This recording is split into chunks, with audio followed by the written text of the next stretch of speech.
கர்த்தருடைய பரிசுத்த நாமத்துக்கு ஸ்தோத்திரம். ஆண்டவராகிய இயேசு கிறிஸ்துவின் நாமத்தில் உங்கள் யாவருக்கும் என்னுடைய வாழ்த்துக்கள். நாங்கள் யாவரும் கண்களை மூடி ஆண்டவருடைய சமூகத்தில் எங்களை ஒப்புக் கொடுப்போம். இன்றைய நாள் கர்த்தரோடு பேசும்படியாக பிதாவே, இயேசுவின் நாமத்தில் ஜெபிக்கிறேன்.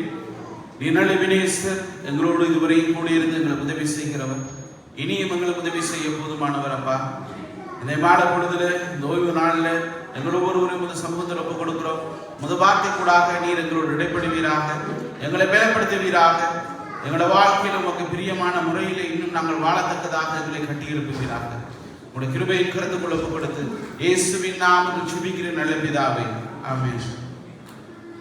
ரொம்ப சந்தோஷம் உங்கள் மத்தியில தொடர்ந்து 2 வாரங்களாக வருவதற்கு ஆண்டவர் பாராட்டின தயவுக்காக. இன்றைய நாள் பாஸ்டர் உங்களுக்கு ஏற்கனவே என்னை இந்த ஓய்வு நாளுக்கு கூப்பிடும்போது பாஸ்டர் சொன்னேன், நான் இங்கே நிற்க மாட்டேன் பாஸ்டர், நான் இந்தியா போயிடுவேன்னு சொல்லி. ஸோ அதனால தான் நான் ஓகே பாஸ்டர் நான் வாரேன்னு சொன்னேன். ஸோ எங்களுடைய சபைக்கு போகாமல் நான் இங்கே வந்ததனுடைய நோக்கம் பாஸ்டர் நிற்க மாட்டேன். ஸோ பாஸ்டர் இந்த வாரம் நிற்பேன்னு தெரிஞ்சிருந்தா நான் பாஸ்டர் இல்லாத வாரம் வந்திருப்பேன். ஸோ அதனால சந்தோஷம் உங்கள் மத்தியில் தேவனுடைய வார்த்தையை நான் பகிர்ந்து கொள்வது. இன்றைய நாளில் நான் உங்களோட பகிர்ந்து கொள்ளுகிற இந்த வார்த்தை உங்களுடைய திருச்சபைக்கான செய்தி மாத்திரமல்ல, பல சபைகளுக்கு நான் பகிர்ந்து கொள்ள விரும்பின ஒரு செய்தி. உங்களுக்கு தெரியும், ஐரோப்பா முழுவதும் பல சபைகளை சேர்ந்த ஊழியர்கள், விசுவாச பிள்ளைகள் இன்றைக்கு வேதாகம கல்லூரியில் கற்றுக்கொண்டு வராங்க. இப்ப தற்போது கிட்டத்தட்ட 156 மாணவர்கள் முழு நேரமாக பைபிள் படிச்சுட்டு இருக்காங்க. இதை சார்ந்த சபைகள்ல நான் கடந்து செல்லும் போது கண்ட, என்னுடைய சபை எல்லா சபைகளையும் கண்ட சில காரியங்களை இந்த வருஷம் முழுவதும் நான் செய்தியாக பிரசங்கிக்கணும் என்று நான் பிரியப்பட்டேன். உங்களோட பாஸ்டர் என்னை பிரசங்கம் பண்ண கூப்பிடக்குள்ள நான் பாஸ்டர்கிட்ட கேட்டேன், ஒவ்வொரு முறையும் நீங்க எனக்கு தலைப்பு தருவீங்க, இந்த முறை நான் என்னுடைய தலைப்புல பிரசங்கம் பண்ண விரும்புகிறேன்னு சொல்லி. ஸோ உங்களோட பாஸ்டர் அந்த செய்தியை பகிர்ந்து கொள்வதற்கு எனக்கு அனுமதி தந்திருக்கிறபடியா நான் ஆண்டவருக்கு நன்றி செலுத்துகிறேன். என்னோட இந்த செய்தி அநேக சபைகளில் இருக்கிற ஜனங்கள், ஊழியர்கள், விசுவாசிகள் கேட்க வேண்டிய ஒரு செய்தி. இன்றைக்கு நான் உங்களுக்கு ஆசீர்வாதத்தை பற்றி செய்தியை கொண்டு வர இல்லை. இந்த கரண்ட் சிச்சுவேஷன்ல, இந்த நாட்கள்ல ஐரோப்பா முழுவதும் இருக்கிற தமிழ் திருச்சபைக்குள்ள இருக்கிற மிகப்பெரிய ஒரு குறைபாடை பற்றி நான் உங்களோட பேச வந்திருக்கிறேன். நான் என்னுடைய டிமின் முடிச்சு இப்போ நான் PhD செஞ்சுட்டு இருக்கிறேன். என்னுடைய PhDயிலே நான் இந்த ஐரோப்பா வாழ் தமிழ் திருச்சபைகளை குறித்த சில காரியங்களை தான் ரிசர்ச் பண்ணிட்டு இருக்கிறேன். அதுல நான் கண்ட மிக முக்கியமான ஒரு காரியம், இன்றைய திருச்சபை தோல்விக்கு அடிப்படையாக இருக்கிற சில முக்கியமான காரியங்கள்ல இன்றைய செய்தியின் தலைப்பும் ஒரு காரணமாக இருக்கு. இன்றைக்கு நீங்க ஐரோப்பால பாத்தீங்கன்னு சொன்னா பல திருச்சபைகள் வெளியில பில்டிங்கை பார்க்கக்குள்ள ரொம்ப அழகா இருக்கு. ஜனங்கள் சபைக்குள்ள வரக்குள்ள பாத்தீங்கன்னா ஜனங்களுடைய ஆடை அணிகலன்களை பார்க்கக்குள்ள ரொம்ப அழகா இருக்கிறாங்க. ட்ரெஸ் கோட் மட்டும் இல்லை, எல்லாத்துலயும் அழகா இருக்காங்க. ஆனா அவங்களுடைய உள்ளார்ந்த ஒவ்வொரு காரியத்தை ஜோஷுவா நீங்க முன்னுக்கு வாங்குங்க. ஆண்டவரோட வார்த்தையை கனம் பண்ணணும் ஜோஷுவா. அந்த டைம்ல விளையாடக்கூடாது. இன்னைக்கு நீங்க பாத்தீங்கன்னு சொன்னா இந்த ஐரோப்பா முழுவதும் நான் போன சபைகளுக்குள்ள கண்ட மிகப்பெரிய ஒரு குறைபாடு என்ன தெரியுமா? இன்றைக்கு சபைகளுக்குள்ள ஒருவர் என்ன சொல்றது, பவுல் சொல்றது கூட, கடித்து பட்சித்தீர்களானால் என்ன செய்வீங்க? அழிவீர்கள். இன்றைக்கு சபைகள்ல பாத்தீங்கன்னு சொன்னா கணவன் மனைவிக்குள்ள, பெற்றோர் பிள்ளைகளுக்குள்ள, இன்றைக்கு திருச்சபையில் இருக்கிற ஊழியர்களுக்குள்ள இன்றைக்கு மிகப்பெரிய ஒரு பிரிவின இடைவெளி இருக்கு. இதனுடைய விளைவாக பாத்தீங்கன்னு சொன்னா இன்றைக்கு பெரிய திருச்சபைகள், சிறிய திருச்சபைகள் எல்லாமே உடைவை சந்திச்சு கொண்டு, உடைவன் என்ன சொல்லுங்க, சபை 2 3 உடைஞ்சு கொண்டிருக்கு. இல்ல ஒரு சபையாக அவங்க ஆராதிக்கிறாங்க, ஆனா அந்த சபைக்குள்ளேயே பாத்தீங்கன்னு சொன்னா 2 3 குழுக்களாக இருக்கிறாங்க. இது எல்லாத்துக்கும் ஒரு சில குறிப்பிட்ட காரியங்களை நான் அடையாளம் கண்டதனுடைய விளைவுல ஒரு தலைப்பை நான் உங்களோட பகிர்ந்து கொள்ள விரும்புகிறேன். இந்த தலைப்பு நீங்க வேணும்னா எப்படி போட்டுக்கொள்ளலாம்? குற்றஞ்சாட்டும் ஆவியும் குணப்படுத்தும் ஆவியும் என்று சொல்லி. குற்றஞ்சாட்டும் ஆவியும் குணப்படுத்தும் ஆவியும். தயவு செய்து இன்றைக்கு நான் எதிர்பார்க்கிறேன் நீங்க எல்லாருமே இந்த செய்தியை தெளிவாக கேட்கணும். எல்லாருமே உங்களோட வேலைகள் எல்லாவற்றையும் ஒதுக்கி வச்சுட்டு உங்களிடத்துல நீங்க இருந்து இந்த ஆண்டவருடைய வார்த்தையை கனம் பண்ணி கேட்கணும்னு நான் விரும்புகிறேன். ஏன்னா இந்த செய்தி உங்களோட சபைக்கு மட்டும் இல்லை, பல சபைகளுக்கு நான் பகிர்ந்து கொள்ள ஆயத்தப்படுத்தினபடியா இதுல ரெக்கார்ட் போகுது. ஸோ நீங்க சத்தம் போட்டீங்கன்னா, நீங்க மூவ் பண்ணி கொண்டு தெரிஞ்சுக்கண்டா அதுவும் டிஸ்டர்ப் ஆயிருக்கு. அதில் தயவு செய்து இந்த செய்தியை நீங்க ரொம்ப செவி கொடுத்து கேட்கணும்னு நான் எதிர்பார்க்கிறேன். நாங்கள் அடுத்து வாசிப்போம். வெளிப்படுத்தல் புத்தகம் 12வது அதிகாரம்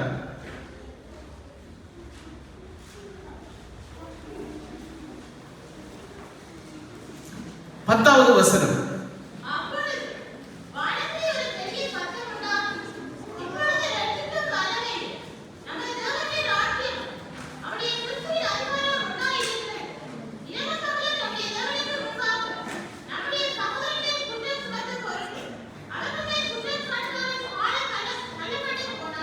உங்களோட அந்த வசனத்துல நீங்க கடைசி லைன்ல இருக்கிற அந்த வசனத்தை நீங்க அண்டர்லைன் பண்ணி வச்சுக்கொள்ளுங்க.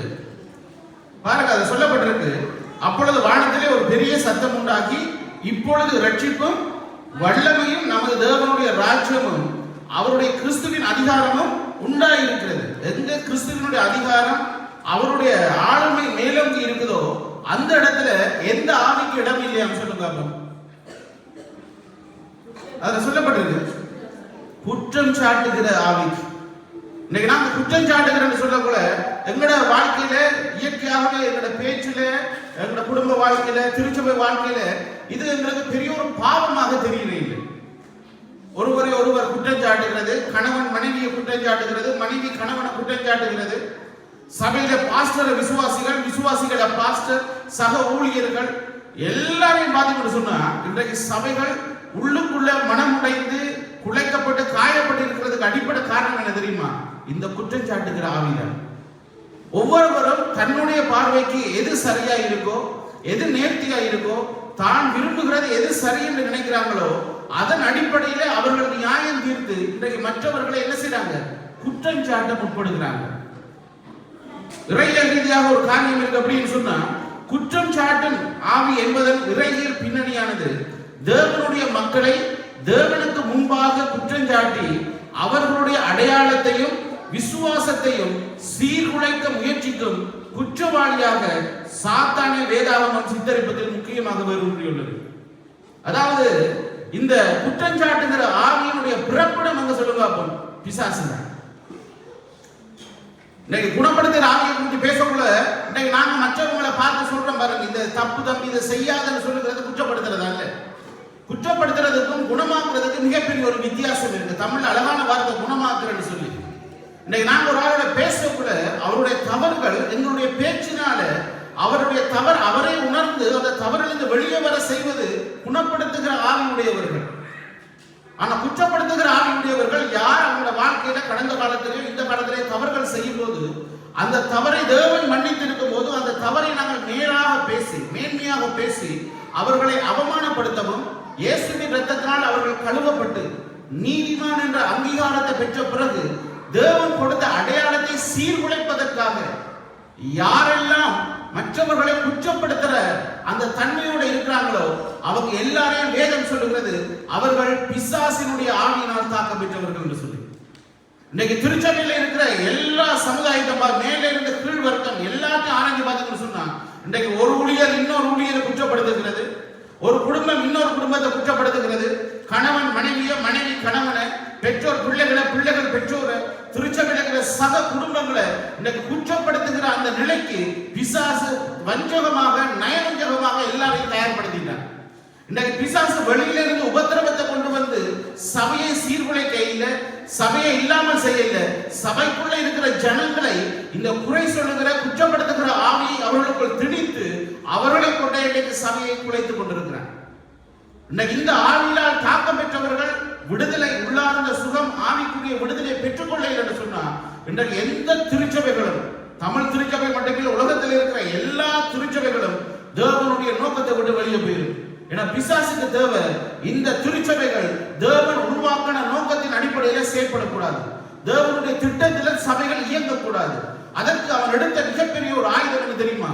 குற்றப்படுத்துவது.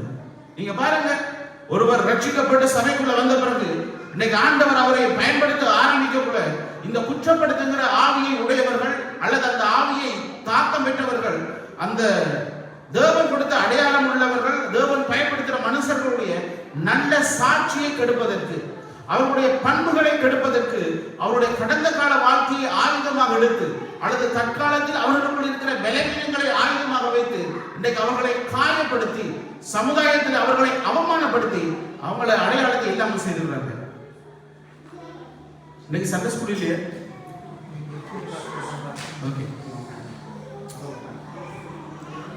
இன்னைக்கு ஆண்டவர்கள் எதிர்பார்க்கிற காரியம் என்ன தெரியுமா? ஒவ்வொரு திருச்சபைகளும், திருச்சபைகள் இருக்கிற ஒவ்வொரு விசுவாசிகளும் இந்த குற்றப்படுத்துகிற ஆவியிலிருந்து வெளியே வர என்று சொன்னா, இந்த குற்றப்படுத்துகிற இந்த தன்மையிலிருந்து வெளியே வர என்று சொன்னா அந்த சபைகள் எல்லாமே பாழா போயிடும்.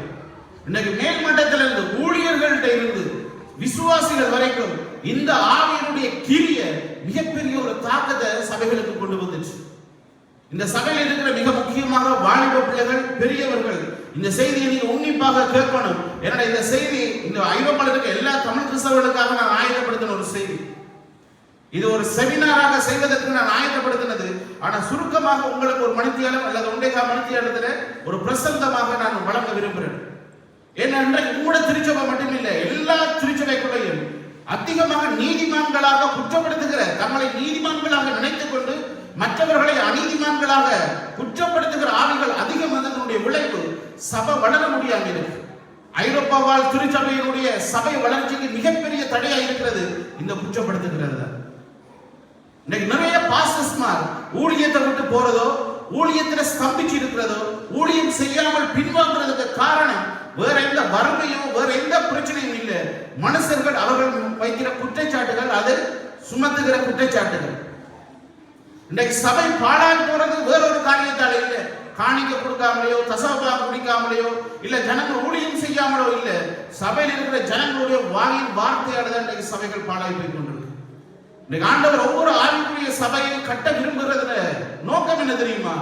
ஒவ்வொரு சபையும் தேவனுடைய பிரதிநிதியாக, தேவனை வெளிப்படுத்துகிற ஒரு ஜீவனுள்ள சபையாக இந்த உலகத்துக்கு காண்பிக்கணும் என்று சொல்லி.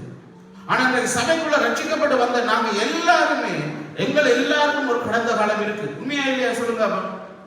இன்னைக்கு நீங்க யாராவது இதுல ஒரு ஆள் நான் எந்த வித பாவமும் செய்ய என்று சொல்லுகிற ஒரு ஆள் எழுப்பி நிலுங்க. என்னுடைய வாழ்க்கையில நான் எந்த தப்பும் செய்யல, எந்த பாவமும் செய்யல, என்னைய சேர்த்து நானும் நிற்கிறேன், அதுக்காக நான் நீதிமான் இல்லை. நாங்க யாருமே எந்த ஒரு இடத்திலையும் தேவனுக்கு முன்பாக நீதிமானாக நிற்க முடியாது. என்னையும் ஜோஷுவாவையும் வைத்து ஒப்பிட்டு ஜோஷுவாவை விட நான் நல்லவன் என்றோ, என்னையை விட ஜோஷுவா நல்லவன் என்றோ நாங்க சொல்ல முடியாது. நல்லவன் என்று யாரால் ஒப்பிட முடியும் சொல்லுங்க. பரிசுத்தம் உள்ள தேவனை மட்டும் ஒப்பிட்டுத்தான், என்னையும் தேவனை ஒப்பிட்டுத்தான் யார் பரிசுத்தம் யார் நீதிமான் என்று சொல்ல முடியும். உண்மையே இல்லையா? இந்த பூமியில வாழும் வரைக்கும் நாங்கள் யாருமே 100% பெர்ஃபெக்டாக வாழ முடியாது. ஆண்டவர் எங்கள் ஒவ்வொருவர்கிட்டையும் எதிர்பார்க்கிற ஒரு காரியம், நாங்கள் மற்றவர்களை குணப்படுத்துகிறவர்களாக, காயம் கட்டுகிறவர்களாக, மற்றவர்களுடைய ஆவிக்குரிய வாழ்க்கையை அவர்கள் உயர்வதற்கு காரணிகளாக நாங்கள் இருக்கணுமே ஒழிய, அவர்கள் காயப்படுத்துகிறவர்களாக, தேவன் கொடுத்த அடையாளத்தை அவர்களுடைய அடையாளத்தை கெடுப்பவர்களாக, அவருடைய கேரக்டரை டேமேஜ் பண்றவர்களாக நாங்கள் இருக்கக்கூடாது. இந்த பிரான்ஸ்ல வந்த பிறகு நான் பல ஊழியர்களோட பழகிறேன், பல விசுவாச பிள்ளைகளோட பழகிறேன்.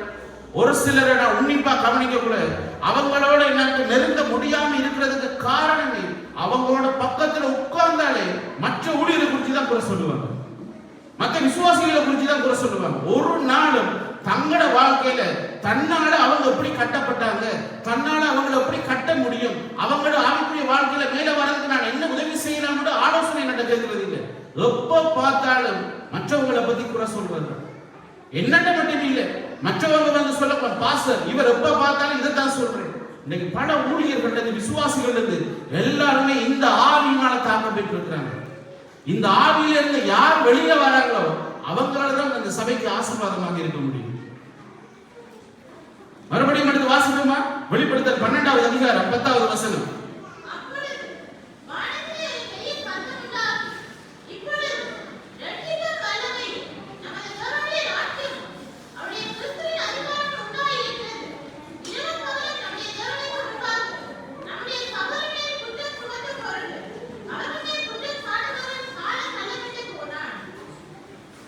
இந்த வேதாகமத்துல பிசாச 3 இடங்கள்ல, கிரேக்க வார்த்தையிலும் சரி எபிரேய வார்த்தையிலும் சரி, பிசாசுக்கு கொடுக்கப்பட்ட ஒரு பேர் என்ன தெரியுமா?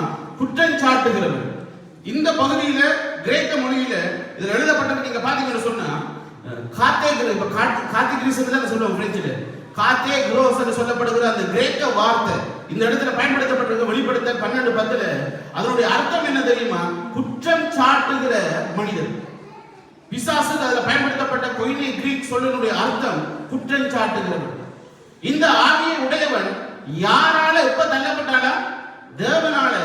தேவன் அதிகாரம் எடுக்கிற இடத்துல, தேவனுடைய ஆளுகை இருக்கிற இடத்துல குற்றம் சாட்டுகிறவனுக்கு இடம் இல்லையா என்று சொல்லப்பட்டிருக்கு. பிசாசுக்கு வச்ச பேர் என்ன சொல்றாங்க? குற்றம் சாட்டுகிறவன். இந்த சபையில மட்டுமில்லை, எந்த சபையிலையும் இன்னைக்கு ஊழியரை குறித்தோ, சக விசுவாசியை குறித்தோ, கணவனை குறித்தோ, மனைவியை குறித்தோ, மற்றவர்களை குறித்தோ யாரெல்லாம் குற்றம் சாட்டுகிற மனதோட சேர்ச்சுக்கு வராங்களோ, இன்னைக்கு சபைக்கு நாங்கள் வருவது என்னதுக்கு சங்கீதக்காரர் சொல்றாங்க, ஆண்டவரை ஆராதிப்பதற்கு, துதிப்பதற்கு, துதிக்கிறதுக்கு வர வேண்டிய ஜனங்கள் மற்றவர்களுடைய குறைகளை அடையாளம் கண்டு அவர்களை தூஷிப்பதற்காக, குற்றப்படுத்துவதற்காக, குறை காணுவதற்காக சேர்ச்சுக்குள்ள அவங்க பேச ஆரம்பிக்கிறாங்க. நாங்க சேர்ச்சுக்கு வருவது ரெண்டு காரணத்துக்காக. ஒன்று, தேவனுடைய நாமத்தை மகிமைப்படுத்துவதற்கு, அவர்களோட வாழ்க்கையில செய்த நன்மைகளை எங்களோட வாயின் வார்த்தைகளால துதிப்பதற்கு. இரண்டாவது, ஆண்டவருடைய சத்தத்தை கேட்டு அந்த சபைக்குள்ள நாங்கள் ஐக்கியமாக வாழ்வதற்கு. இந்த வாழ்க்கை வெளியில இருக்கிறவங்களுக்கு இதுதான் ஜீவனுள்ள தேவனுடைய சபை என்று சொல்லுவதற்கு அதுதான் சாட்சி. ஆனா இன்றைக்கு சபைகள்ல பாத்தீங்கன்னு சொன்னா, சபைக்கு வரக்குள்ளேயே ட்ரெயின்ல, டிராம்ல, பஸ்ல, கார்ல யாரையெல்லாம் பேச முடியும்? நீங்க பாருங்க, யாராவது சொல்ல முடியுமா? வீட்டை இருந்து எழுப்பி சர்ச்சில் வந்து கதிரையில இருக்கிறது இல்லை, நாங்க யாராவது ஒரு ஆளை பத்தி தப்பா பேச முடியாது. சர்ச்சுக்குள்ள வந்த பிறகு ஆராதனை செய்யறவங்கல இருந்து, மியூசிக் வாசிக்கிறவங்கல இருந்து, பிரசங்கம் பண்றவங்கல இருந்து, காணிக்க எல்லா இடத்துலையும் எல்லாரையும் கூட தான் பேசுறோம். இது எங்களுக்குள்ள நாங்க நினைக்கிறோம், நாங்க மற்றவங்களை சரிப்படுத்த, ஜட்ஜ் பண்ண ஆண்டவர்களுக்கு அதிகாரம் தந்திருக்கேன் சொல்லி. இந்த அதிகாரம் தேவனிட்ட இருந்து வரையில, இது பிசாசுல இருந்து வந்தது. நான் 3 உதாரணங்களை உங்களுக்கு காண்பிச்சு, அந்த உதாரணங்களை ஆதாரமாக கொண்டு இந்த குற்றஞ்சாட்டுகிற ஆவியின் உடையவர்களுடைய தன்மைகளை கூட உங்களுக்கு சில காரியங்களை நான் கற்றுத்தர விரும்புகிறேன் சுருக்கமாக. அப்ப இந்த இடத்துல பாத்தீங்கன்னு சொன்னா, காத்தேக்ரோஸ் என்று சொல்லப்படுகிற அந்த கிரேக்க வார்த்தையினுடைய அர்த்தம் என்ன? குற்றஞ்சாட்டுகிறவன். பழைய ஏற்பாட்டிலே எபிரேயர்கள் சாத்தானுக்கு, சாத்தான் என்று சொல்லப்படுகிறது, அது எங்களுடைய வார்த்தை, எபிரேய வார்த்தை.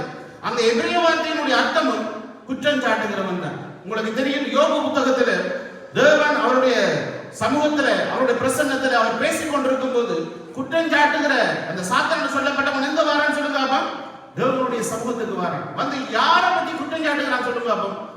அவன் வந்ததனுடைய நோக்கம் தேவனுடைய சமூகத்துல தேவனிடத்தை கற்றுக்கொள்ளவோ, அங்க இருக்கிறவங்களோட சேர்ந்து தேவனை ஆராதிக்கவே இல்லை. நீங்கள் யோபு புத்தகம் 1வது அதிகாரம்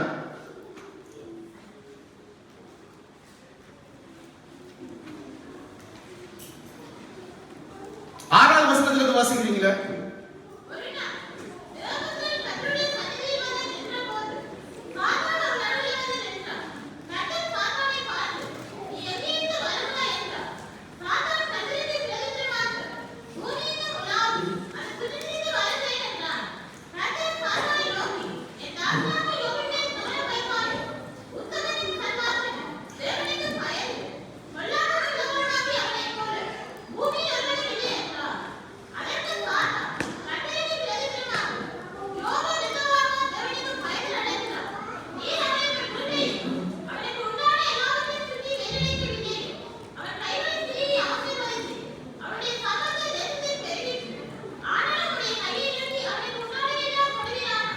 தேங்க்யூ சார். இந்த இடத்துல பாத்தீங்கன்னு சொன்னா, உங்களுக்கு இந்த நிகழ்வு எல்லாமே தெரியும். படத்தரவு இந்த பகுதி வாசிச்சிருக்கிறீங்க.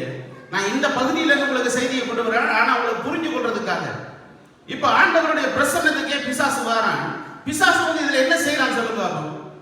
அவன் வந்ததோட நோக்கம் யோபுவை குறித்து ஒரு நல்ல செய்தியை கொண்டு போவதல்ல. யோபுவை குறித்து தேவன் அவனை குறித்து ஒரு நல்ல எண்ணத்தை வச்சிருக்கேன். இந்த சபையில யாருமே நீங்க நினைக்க கூடாது, இயேசுவை சொந்த இரட்சகராக ஏற்றுக்கொண்டு அவருடைய நாமத்தை விசுவாசித்து யாரெல்லாம் ஞானஸ்தானம் எடுத்தீங்களோ அவர்கள் எல்லாரையும் தேவன் நீதிமானாக்கி இருக்கிறார். நீதிமான்கள் வாசம் பண்ணுகிற இந்த சமூகம். அதே போல இந்த யோபுவை குறித்து தேவன் சாட்சி கொடுக்கிறார். சாத்தான் பேசுவதில் என்ன? உத்தமனும் சன்மார்க்கனும் எனக்கு பயந்த பொல்லாப்புக்கு விளங்குகிற யோபுவை போல, என் தாசனாக யோபுவை போல ஒருத்தனும் இல்லை. யார் பேச முதல் பேசுறது சொல்லுங்க பாப்போம். சாத்தான் பேச முதலே, சாத்தான் குற்றச்சாட்டு வைக்க முதலே ஆண்டவர் பேசுகிறார் யோபுவை குறித்து. இப்ப யோபு உடனடியா குற்றம் சாட்டுறான். யாருக்கு தெரியுமா? யோபுவை குறித்து ஆண்டவரை சொல்றான், ஆண்டவரே நீங்க அவனை எல்லாம் பாதுகாப்பு கொடுத்து அவனை ஆசீர்வதிக்கப்படியா தான் அவன் என்ன செய்யறான்? உங்களுக்கு உத்தமமா இருக்கிறான். நீங்க வேண்டும் என்று சொன்னா அவன் ஆசீர்வாதத்தையும் அவனை சுற்றி நீங்க வேலை அடிச்சிருக்கீங்களே அதையும் எடுத்து பாருங்க, அவன் உங்களை தூஷிக்கான பாருன்னு சொல்லு. புரியுதா சொல்ல வர்றது? அப்ப இந்த பிசாசுடைய வேலை என்ன? ஒருவனை குறித்து தேவனிடத்துல குற்றம் சொல்லுகிறது தான் அவனுடைய வேலை. இவனுடைய ஆவியின் தாக்க பெற்றவனுடைய வேலை என்ன சொல்லுங்க. ஒரு ஊழியர் இன்னைக்கு இன்னொரு ஊழியரை குறிச்சு, ஒரு பாஸ்டர் இன்னொரு பாஸ்டரை குறிச்சு, ஒரு விசுவாசி இன்னொரு விசுவாசியை குறிச்சு இன்றைக்கு மலிவா போயிட்டு அவங்க தைரியமாக தேவன் தங்களுக்குள்ள இருக்கிறேன், தேவ ஆவியானவர் இருக்கிறேன் என்ற அந்த விசுவாசத்தை மறந்து ஈஸியாக எல்லாரையும் குற்றம் சாட்டுறாங்க. தெரியுமா? இந்த பிரான்ஸ்ல ஒரு குறிப்பிட்ட ஆட்களை நான் ரொம்ப நெருக்கமாக அவதானித்துக் கொண்டு வர்றேன். அவங்க என்னோட நெருக்கமா தான் பழகிற மாதிரி இருக்குது. ஆனா என்னை குறித்து பல இடங்கள்ல அவங்க சாட்டுகிற குற்றச்சாட்டுகள் எந்த காலத்துக்கு வரக்குள்ள நான் ரொம்ப யோசிப்பேன். இவங்க ஊழியம் செய்யறாங்க, ஆண்டவர வார்த்தையை பிரசங்கிக்கிறாங்க, ஆண்டவர நாமத்தை உயர்த்துறாங்க, இவங்களால எனக்கு முன்னுக்கு வந்து நல்லா பேசுறாங்க. ஆனா எனக்கு பின்னுக்கு அப்படி செய்யறாங்க, என்னை குறித்து குற்றம் சாட்டுகிறாங்க. மற்றவங்களை குறித்து, இப்ப என்னை மட்டும் இல்லை, எல்லாரையும் தான் நான் சொல்றேன். அவங்களுடைய இயற்கையாகவே இருக்கிற நேச்சர் மற்றவங்களை குற்றப்படுத்துகிறது தான். மற்றவங்களை குற்றப்படுத்துறோம்னு சொன்னா நாங்க யார், என்ன எப்படிப்பட்டவங்க சொல்லுங்க? நீதிமானா இருக்கணும். இன்னொரு ஆளை நான் குற்றப்படுத்தும் போது நான் இந்த இடத்துல இருந்து குற்றப்படுத்தணும் சொல்லுங்க, நீதிமான் என்ற நிலையில இருந்து குற்றப்படுத்தணும். ஆனா இந்த பூமியில மற்றவர்களை குற்றப்படுத்துவதற்கு முழு அதிகாரமும் உடையவர் யார் தெரியுமா? ஜீவன் உள்ள தேவன் மட்டும்தான். ஏன்னா அவர்தான் பரிசுத்தத்திலும் பரிபூர்ணர். கேரக்டர் எல்லா விதமான ஆவிக்குரிய சுபாவத்திலையும் பெர்ஃபெக்டான அவரால் மட்டும்தான் எங்களோட வாழ்க்கையில குறைகளை அடையாளம் கண்டு எங்களை குற்றப்படுத்தவும் முடியும், எங்கள் மேல் குறை சொல்லவும் முடியும். ஆனா அந்த தேவன் எங்களை குற்றப்படுத்தவோ குறை சொல்லவோ எங்களை ரட்சிக்க இல்லை.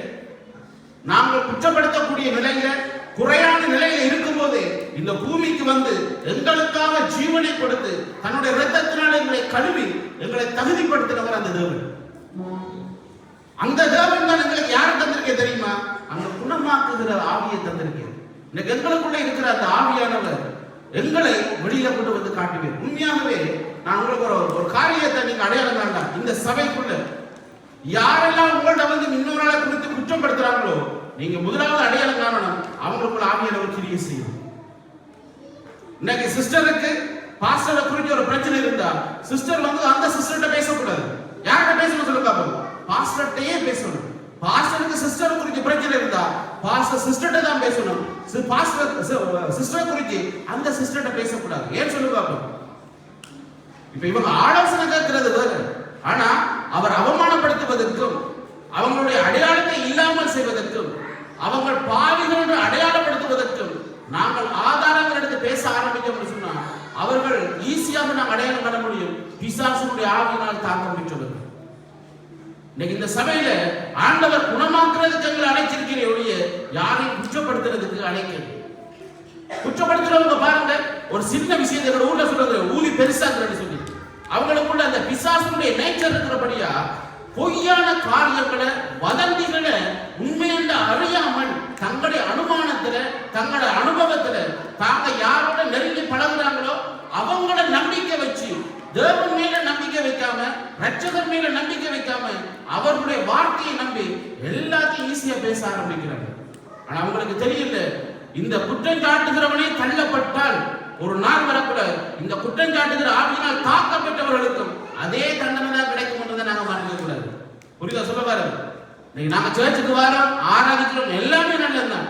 ஆனா இவனுக்கே இதே குற்றம் சாட்டுகிற இவனுக்கே இந்த நிலைமை சொன்னா இந்த சபைக்குள்ள இருந்து கொண்டு அவரை ஆராதித்துக் கொண்டு அவருடைய இரத்தத்தினால் கழுவப்பட்டவர்களை நாங்கள் குற்றம் சாட்டிக் கொண்டிருந்தோம் சொன்னா இந்த சபை பாழாய் போவது மட்டும் இல்லை, இந்த சபையை நான் பாழாக்கலாம். ஆனா எனக்காக நானே குடியை வெட்டி கொண்டிருக்கிறேன் சொல்றேன். அதால இந்த சபையில ஒவ்வொருவரும் நீங்க ரொம்ப கவனமா இருக்கணும்.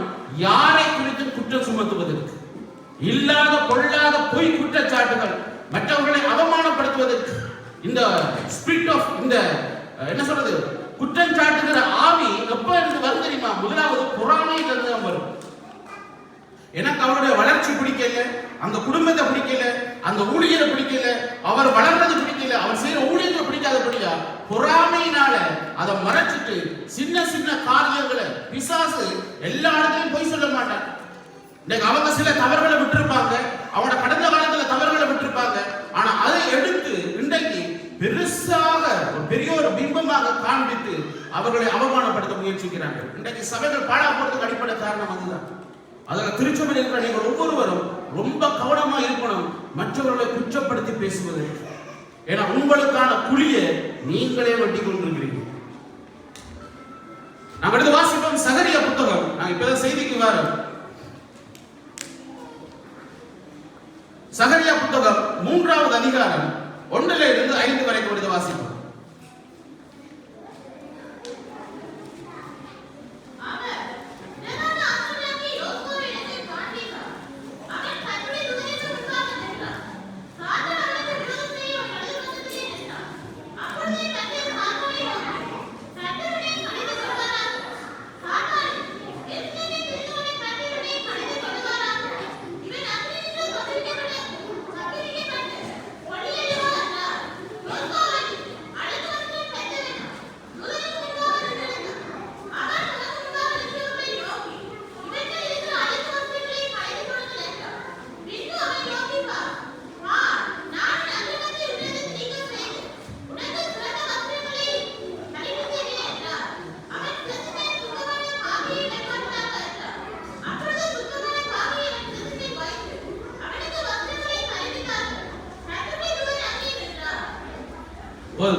இந்த சகரியா புத்தகம் எத்தனை பேர் வாசிச்சிருக்கிறீங்க?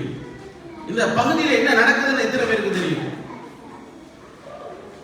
இதுல சொல்லப்பட்டது பாருங்க, இந்த சகரியாண்ட ஒரு தீர்க்கதரிசி, யோசுவாண்ட ஒரு பிரதான ஆசாரியர், அவங்க 2 பேருக்கு இடையில நடக்கிற சம்பவங்களை ஆவிக்குரிய ரீதியில இது எழுதப்பட்டிருக்கிற ஒரு காரியம். இந்த சகரியா புத்தகத்துல இந்த சம்பவம் எதற்காக எழுதப்பட்டிருக்குன்னு எங்களுக்கு தெரிஞ்சாதான் இந்த 5 வசனங்களை நாம தெளிவாக புரிந்து கொள்ள முடியும். இங்க பாத்தீங்கன்னா சொன்னா 1வது வசனத்துல சொல்லப்பட்டிருக்கு, அவன் பிரதான ஆசாரியனாகிய யோசுவாவை எனக்கு காண்பித்தார். யாரு? ஆண்டவர் சகரியாவுக்கு யாரை காண்பிக்கிறாராம்? யோசுவாவை காண்பிக்கிறாராம். அவன் கர்த்தருடைய தூதனுக்கு முன்பாக நின்றான். ஆண்டவர் இருக்கிறேன், ஆண்டவருக்கு பக்கத்துல இன்னொருவர் இருக்கிறேன், அவருக்கு பக்கத்துல யார் நிற்கிறாராம்? யோசுவா நிற்கிறாராம். இந்த யோசுவா எப்படிப்பட்டவராக இருக்கிறாராம்? அழுக்கான பேட் ட்ரெஸ் எல்லாம் போட்டுக்கொண்டு, தலப்பாக சுத்தமில்லாத ஒரு தலப்பாகையை போட்டுக்கொண்டு அவர் இருக்கிறார். இந்த யோசுவான்றது யார் சொல்லுங்க அப்ப? பிரதான ஆசாரியர். போன முறையில இந்த சத்தம் இருக்கு, இன்னைக்கு தான் ரொம்ப சத்தம் இருக்கு.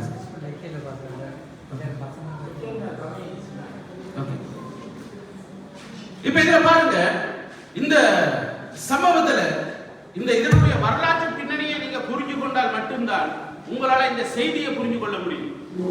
இந்த சகரியா புத்தகத்துல இந்த தரிசனத்தை காண்பதற்கு முன்பாக உங்களுக்கு தெரியும், இஸ்ரவேல் ஜனங்கள் விக்கிரக வழிபாட்டுல ஆவிக்குரிய ரீதியில எல்லா விதத்திலையும் அவங்க தோற்று போன நிலையில இருக்கிறாங்க.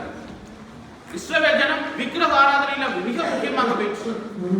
விக்கிரக வழிபாடு மட்டுமில்ல, ஏழைகளை ஒடுக்க ஆரம்பிச்சுட்டாங்க, லஞ்சம் வாங்க ஆரம்பிச்சுட்டாங்க, அந்நிய தெய்வங்களை வணங்க ஆரம்பிச்சுட்டாங்க, அந்நிய தேசத்தாரோட உறவுக்குள்ள போயிட்டாங்க. இப்படி பலவிதமான பாவத்துக்குள்ள இஸ்ரவேல் தேசம் போயிடுச்சு. இஸ்ரவேல் தேசம் சொல்ல யூதா தேசம். கொஞ்சம் போக நான் வெயிட் பண்றேன், பிரச்சனை இல்லை. இன்னைக்கு பாஸ்டர் நான் ஆயுதப்படுத்தி வர எனக்கு தெரிஞ்சு நடக்கும் மிகப்பெரிய ஒரு தடை இன்னைக்கு, ஒரு நாளுமே இல்லாத ஒரு தடை இன்னைக்கு.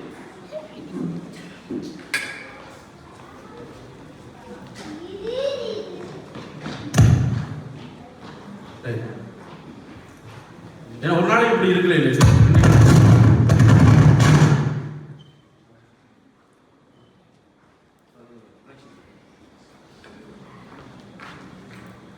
இன்னைக்கு நீங்க பாத்தீங்கன்னு சொன்னா இந்த காலப்பகுதியில், இந்த சகரியா புத்தகம் எழுதுகிற காலப்பகுதியில இஸ்ரவேல் தேசத்துல யூதா கோத்திரம் பாபிலோன்ல 70 வருஷம் அடிமைத்தனத்துல இருந்துட்டாங்க. இவங்க அடிமைத்தனத்துக்கு போனதுக்கு காரணம், அந்த தேசம் அதிகமாக பாவத்துல சிக்கிச்சு. அடிமைத்தனத்துக்கு போக முதல் ஆண்டவர் இவர்களை பாபிலோனுக்கு அடிமையாக விற்றதனுடைய நோக்கம் எது தெரியுமா? இவர்கள் விக்கிரக ஆராதனை, பாலியல் விபச்சாரம், வேசித்தனம், களவு, ஜனங்களை ஏமாத்துறது, லஞ்சம் வாங்குற, அதிகப்படியான வேதம் சொல்லுகிற எல்லா விதமான பாவங்களையும் இந்த தேவனுடைய ஜனமாக இஸ்ரவேல் செய்துச்சு. இதனுடைய விளைவாக ஆண்டவர் 70 வருஷம் இந்த யூதா தேசத்தை பாபிலோனுக்கு சிறைப்படுத்த அனுப்பிட்டு, சிறைப்பட்டு போன பிறகு அந்த ஜனங்கள் செருபாபேல், யோசுவா என்ற 2 ஆவிக்குரிய தலைவர்களோட அவங்க மறுபடியும் எங்க வராங்க? இந்த யூதா தேசத்துக்கு வராங்க. வந்து ஆண்டவருக்கு அலங்கத்தை கட்டுவதற்கு நெகேமியாவும் எஸ்ராவும் வர்க் பண்ணி கொண்டிருக்கக்குள்ள ஆலயத்தை கட்டுற வர்க்ல இவங்க இயங்கி கொண்டிருக்கிறாங்க. ஆலயத்தை கட்டுறதுக்கு எல்லாம் ஓகேன்னு ஜனங்கள் வர்க் பண்ண ஆரம்பிச்சவங்க கொஞ்ச நாள் அப்படியே சோர்ந்து ஆலயம் கட்டுற வேலையை விட்டுட்டாங்க. அதன் பிறகு அந்த டைம்ல தான் ஆண்டவர் வந்து சகரியாவுக்கு கூடாக இஸ்ரவேல் ஜனங்கள் அல்லது யூதா கோத்திரத்து ஜனங்கள் அந்த தேவாலயத்தை கட்டுகிற பணியில மறுபடியும் ஈடுபடணும்னு சொல்லி அவங்களை கட்டாயப்படுத்துறேன். இந்த சகரியா புத்தகத்தில் ஆலயத்தை கட்டுவது மட்டுமில்லை, ஜனங்களுடைய ஆவிக்குரிய வாழ்க்கையில் இருக்கிற எல்லா குறைபாடுகளையும் தெளிவாக அவர் பேசுகிறார். அதுல ஒரு பகுதி தான் இது. இந்த இடத்துல சகரியா தரிசனம் காண்கிறேன். தேவனுடைய பரலோகத்துல இந்த யோசுவாண்ட ஒரு பிரதான ஆசாரியர் நிற்கிறார். உண்மையாகவே யோசுவான்றவர் இந்த காலப்பகுதியில இந்த யூதா தேசத்துக்கு 70 வருஷம் சிறை இருப்புக்கு பிறகு வந்து தேவாலயத்தில் பிரதான ஆசிரியராக இருக்கிறார். ஆனா பிரதான ஆசிரியராக இருக்கிறவரை கர்த்தர் தரிசனத்துல சகரியாவுக்கு காட்டுறார். தேவன் இருக்கிறார், தேவனுக்கு பக்கத்துல ஒரு தூதன் இருக்கிறார், தூதனுக்கு பக்கத்துல சகரியா இந்த யோசுவா இருக்கிறார். யோசுவாவுக்கு பக்கத்துல யோசுவாவை குறித்து குறை சொல்லுகிற குற்றம் சாட்டுகிறவன் நிற்கிறான். அவன் யார் சொல்லுங்க? பிசாசு. அது சொல்லப்பட்டிருக்கு. பாத்தீங்கன்னு சொன்னா அவன் கர்த்தருடைய தூதனுக்கு முன்பாக நின்றான். யாரு? சாத்தான் அவனுக்கு விரோதம் செய்ய அவனது வலது பக்கத்திலே நின்றான். இந்த விரோதம் செய்கின்ற இந்த சொல்லுடைய உண்மையான எபிரேய சொல்ல எடுத்து பாத்தீங்கன்னு சொன்னா அவன் மேல் குற்றம் சாட்டுவதற்காக இந்த யோசுவாவுக்கு பக்கத்துல பிசாசு நிற்கிறான். ஏன்னா பிசாசுடைய வேலை என்ன? தேவனுடைய ஜனங்களை தேவனுக்கு முன்பாக குற்றம் சாட்டுகிறது. இந்த பின்னணியை நீங்க புரிஞ்சு கொண்டீங்கன்னா இன்றைக்கு இந்த சபைக்குள்ள இருக்கிற நீங்க யாருமே யாரையும் குறை சொல்ல மாட்டீங்க, யாரையும் குற்றப்படுத்தி பேச மாட்டீங்க, யாருக்கு விரோதமாக பேச மாட்டீங்க. இல்லாத பொல்லாத பொய்யான வழக்குகளை, உங்களோட கற்பனைகளை, உங்களோட பொறாமைகளை வார்த்தைகளால வெளியே கொண்டு வர மாட்டீங்க. இந்த சகரியாவுக்கு ஆண்டவர் இதை சொல்லக்கூட இந்த நிலையில ஏன் பிசாசு தேவனுடைய சமூகத்துக்கு வந்திருக்கானா? பிசாசு யோசுவாவை பார்க்கக்கூட யோசுவாவோட ட்ரெஸ் எல்லாமே அழுக்கா இருக்கான், யோசுவாவோட தலைப்பாகையும் அழுக்கா இருக்கான். யோசுவான்றவர் யாரு? பிரதான ஆசாரியன். பிரதான ஆசாரியன் யாருன்னு எங்களுக்கு புரிந்தாதான் இந்த செய்தி எங்களுக்கு புரியும். இஸ்ரவேல்ல பிரதான ஆசாரியன் என்றவர் தேவனையும் இஸ்ரவேல் ஜனங்களையும் இணைக்கிற ஒரு பாலம். இந்த பிரதான ஆசாரியர் என்றவர் தான் தேவனுக்கு முன்பாக இஸ்ரவேல் ஜனங்களுடைய பிரதிநிதியாக போய் இருந்து தேவனுக்கு முன்பாக பணிபடை செய்கிறவர்.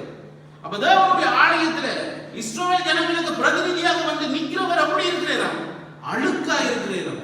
அப்படின்னு அது எது பிரதிநிதித்துவப்படுத்துது? பிசாசு என்ன குற்றம் சொல்ல வந்திருக்கிறான் சொல்லு பாப்போம். தேவன் 70 வருஷம் அடிமைத்தனத்துக்கு பிறகு மீட்ட ஜனங்கள் ஆண்டவர் தான் மீட்டு கொண்டு வாரு. அவங்க எங்க இருக்க 70 வருஷம் பாபிலோன்லயும் மேதிய பெர்சிய சாம்ராஜ்யத்திலேயும் அடிமைகளாக இருந்தவர்கள். ஆண்டவர் அவங்க செய்த தப்புக்கு தண்டனை கொடுத்துட்டு இப்ப ஆண்டவர் 70 வருஷம் முடிச்ச பிறகு ஆண்டவர் மறுபடியும் அவங்களை யூதாவுக்கு கொண்டு வரக்கூட இப்ப பிசாசு அந்த யோசுவாவை இஸ்ரவேல் ஜனங்களுடைய நிலையை காண்பிக்கிறதுக்கு சொல்றான். ஆண்டவரே இந்த யோசுவாவை பாருங்க, இவனுடைய டிரெஸ்ஸும் அழுக்கா இருக்கு, இவனுடைய தலைப்பாகையும் அழுக்கா இருக்கு. அப்படின்னு அவன் என்ன சொல்ல வரான்னு சொன்னா, உங்களுடைய இஸ்ரவேல் ஜனங்களுடைய பிரதிநிதியாக இந்த யோசுவாவை பாருங்க, அந்த ஜனங்கள் எப்படி அழுக்கா இருக்கிறாங்களோ இவனும் அழுக்கா இருக்கிறான். லேவியராகம புத்தகத்தில் சொல்லப்பட்டிருக்கு, ஆசாரியன் அவனுடைய வஸ்திரம் வெண்மையாகவும் இருக்க வேண்டும், சுத்தமாகவும் இருக்க வேண்டும். அவனுடைய தலைப்பாகை பரிசுத்தத்துக்கு அடையாளம் லேவியராகம புத்தகத்தில். அப்போ ஒரு ஆசாரியனுடைய வாழ்க்கையில் அவன் பிசாசு வந்து சொல்லுகிற குற்றச்சாட்டு என்ன தெரியுமா? அவன் அழுக்காக இருக்கிறான் என்று சொல்லி. அப்போதான் இந்த இடத்துல ஆண்டவர் பேசுற பாருங்க. அப்பொழுது கர்த்தர் சாத்தானை நோக்கி 2வது வசனத்துல, கர்த்தர் உன்னை கடிந்து கொள்வாராக. சாத்தானை எருசலேமை தெரிந்து கொண்ட கர்த்தர் உன்னை கடிந்து கொள்வாராக. இவன் அக்கினி என்று தப்பி கேட்ட கொள்ளி அல்லவா என்றார். இந்த இடத்துல 4 பேர் சம்பந்தப்படுறாங்க. 1 தேவன், 2வது சகரியா, 5 பேர் சகரியா, 3வது பிரதான ஆசாரியராகிய யோசுவா, 4வது யார் சொல்லுங்க பாப்போம்? சாத்தான். 5வது இதுல கர்த்தருடைய தூதன் என்ற ஒரு பேர் சொல்லப்பட்டிருக்கு. இன்றைக்கு இருக்கிற இஸ்ரவேல் ஆட்கள் என்ன சொல்றாங்கன்னு சொன்னா, பழைய ஏற்பாட்டுல இந்த கர்த்தருடைய தூதன் என்று சொல்லுகிற இந்த கதாபாத்திரம் புதிய ஏற்பாட்டுல நாங்க இயேசு என்று சொல்லப்படுற யெகோவா தேவன். இப்ப பிதாவும் யெகோவா தேவன் நிக்கிற இடத்துல பிசாசு வந்து யாரை பத்தி குறை சொல்ல வந்திருக்கிறான்? இந்த யோசுவாவை குறித்து குறை சொல்ல வந்திருக்கிறான். அப்போ கர்த்தருடைய தூதனாகிய இயேசு பிசாசை பார்த்து சொல்லுகிறேன். இப்ப புதிய ஏற்பாட்டுல நாங்க இயேசுன்னு சொல்லுகிறோம், அவர் பிசாசை பார்த்து சொல்லுகிறேன் பாருங்க. அப்பொழுது கர்த்தர் சாத்தானை நோக்கி, கர்த்தர் உன்னை கடிந்து கொள்வாராக. சாத்தானை எருசலேமை தெரிந்து கொண்ட கர்த்தர் உன்னை கடிந்து கொள்வாராக. நான் 3வது வசனம் சொல்ல பாருங்க. யோசுவாவோ அழுக்கு வஸ்திரம் தரித்தவனாய் தூதனுக்கு முன்பாக நின்றிருந்தார். அவர் தமக்கு முன்பாக நிற்கிறவர்களை நோக்கி, இவன் மேல் இருக்கிற அழுக்கு வஸ்திரங்களை களைந்து போடுங்கள் என்றார். பின்பு அவனை நோக்கி, பார், நான் உன் அக்கிரமத்தை உன்னிலிருந்து நீங்க செய்து உனக்கு சிறந்த வஸ்திரங்களை தருவித்தேன் என்றார். அப்ப அந்த வஸ்திரம், அழுக்கு வஸ்திரம் எதுக்கு அடையாளம் சொல்லுங்க? அக்கிரமத்துக்கு அடையாளம். 70 வருஷம் பாவத்தில் இருந்த ஜனங்களை ஆண்டவர் அவருடைய கிருபையினால் அவங்களை வீட்டு கொண்டு வந்து யூதால குடியிருக்கக்குள்ள பிசாசு ஆண்டவர்கிட்ட என்ன குறை சொல்றாங்க சொல்லுங்க. இங்க பாருங்க, இவங்க எல்லாம் அக்கிரம் நிறைஞ்சவங்களா இருக்கிறாங்க தேசத்தை. உங்களுக்கு தெரியாத ஆண்டவரே 70 வருஷத்துக்கு முதல் இந்த தேசத்துல இவங்க செஞ்ச பாவங்களை எல்லாம் மறந்துட்டீங்களா?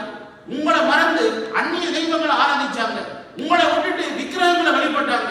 நீங்க நியாயப்பிரமாணத்தில் கொடுத்த கட்டளைகளை எல்லாம் மறந்து விபச்சாரம் செய்தாங்க, வேசித்தனம் செய்தாங்க, களவு செய்தாங்க, ஜனங்களை ஏமாத்தினாங்க, இதெல்லாம் மற்றவங்களோட பொருளை திருடுனாங்க. இப்ப இவங்களை நீங்க எப்படி மன்னிக்கலாம்? உங்களோட சமூகத்தில் வந்திருக்கிற இந்த பிரதான ஆசிரியர் அழுக்கோடு அல்லவா வந்திருக்கிறேன்னு சொல்லி இப்ப பிசாசுக்கு ஆண்டவர் எப்படி தெரியுமா பதில் கொடுக்கிறேன்? ஆண்டவர் இவருடைய குறையை பார்த்து யோசுவாவிட்ட பேசியோ இஸ்ரவேலரோட குறையை பத்தி ஆண்டவர் பேசுறது. ஆண்டவர் பேசுற பாருங்க 2வது வசனத்தில், அப்பொழுது கர்த்தர் சாத்தானை நோக்கி, கர்த்தர் உன்னை கடிந்து கொள்வாராக, சாத்தானே எருசலேமை தெரிந்து கொண்ட கர்த்தர் உன்னை கடிந்து கொள்வாராக. ஆண்டவர் எதுக்கு பிரியாரிட்டி கொடுக்கிறேன் சொல்லுங்க? தெரிவுக்கு தான் பிரியாரிட்டி கொடுக்கிறேன். இந்த சபையில நீங்க ஒவ்வொருவரும் தேவனால தெரிந்து கொள்ளப்பட்ட ஜனங்களாம் சொல்லுவாங்க. நீங்க யாரும் இந்த சர்ச்சுக்கு சும்மா வரீங்க. நீங்க இயேசுவினால அவருடைய ரத்தத்தினால கழுவப்பட்டு தேவனால தெரிந்து கொள்ளப்பட்ட இந்த சர்ச்சுக்கு வந்துருவீங்க. இந்த இஸ்ரவேல் ஜனங்களை பிசாசு அவட கடந்த கால வாழ்க்கையை குற்றம் சாட்டி அக்கிரமத்தை சொல்லி தேவனுக்கு முன்பாக குற்றவாளியாக நீங்க குற்றம் சாட்டுகிறார். ஆனா ஆண்டவர் என்ன தெரியுமா சொல்றேன்? அவட கடந்த காலம் அப்படியாக இருந்தாலும் இன்றைக்கு அவர்கள் என்னால் தெரிந்து கொள்ளப்பட்ட ஜனங்கள். என்னுடைய தெரிந்து கொள்ளப்பட்ட ஜனங்களுடைய அக்கிரமத்தை நான் சுகப்படுத்துவன், நான் கிளீன் பண்ணுவன். ஆனா நீ குற்றம் சாட்டார். அதாவது ஆண்டவர் யாரை கடிந்து கொள்றேன்? பிசாசை கடிந்து கொள்றேன். இன்னைக்கு இந்த திருச்சபையில் இருக்கிற நாங்க எவ்வளவு தைரியமாக தேவன் தன்னுடைய ரத்தத்தினால் மன்னித்த கழுவுன நீதிமான்கள மன தைரியம் நாங்கள் குற்றம் சாட்டுறோமா இல்லையா? இன்னைக்கு இந்த இடத்துல யாராவது சொல்ல முடியுமா? இந்த சபையில யாரை குறித்து நான் குறை பேசினதில்லை, யாரை குறித்து குற்றம் சாட்டினதில்லை. இந்த இடத்துல என்ன சேர்த்து நாங்க யாருமே 100% நீதிமான் இல்லை, நாங்க யாருமே நிறைவானவர்கள் இல்லை. உங்கள்கிட்ட இருக்கிற குறை என்னட்ட இல்லாம இருக்கலாம், ஆனா என்னட்ட இருக்கிற குறை உங்கள்கிட்ட இல்லாம இருக்கலாம். எங்கள் எல்லாருக்குள்ள என்ன இருக்கு சொல்ல பார்ப்போம்? குறை இருந்தே தீரும். ஆனா அந்த குறைகளை ஆண்டவர் என்ன செய்திருக்கிறார்?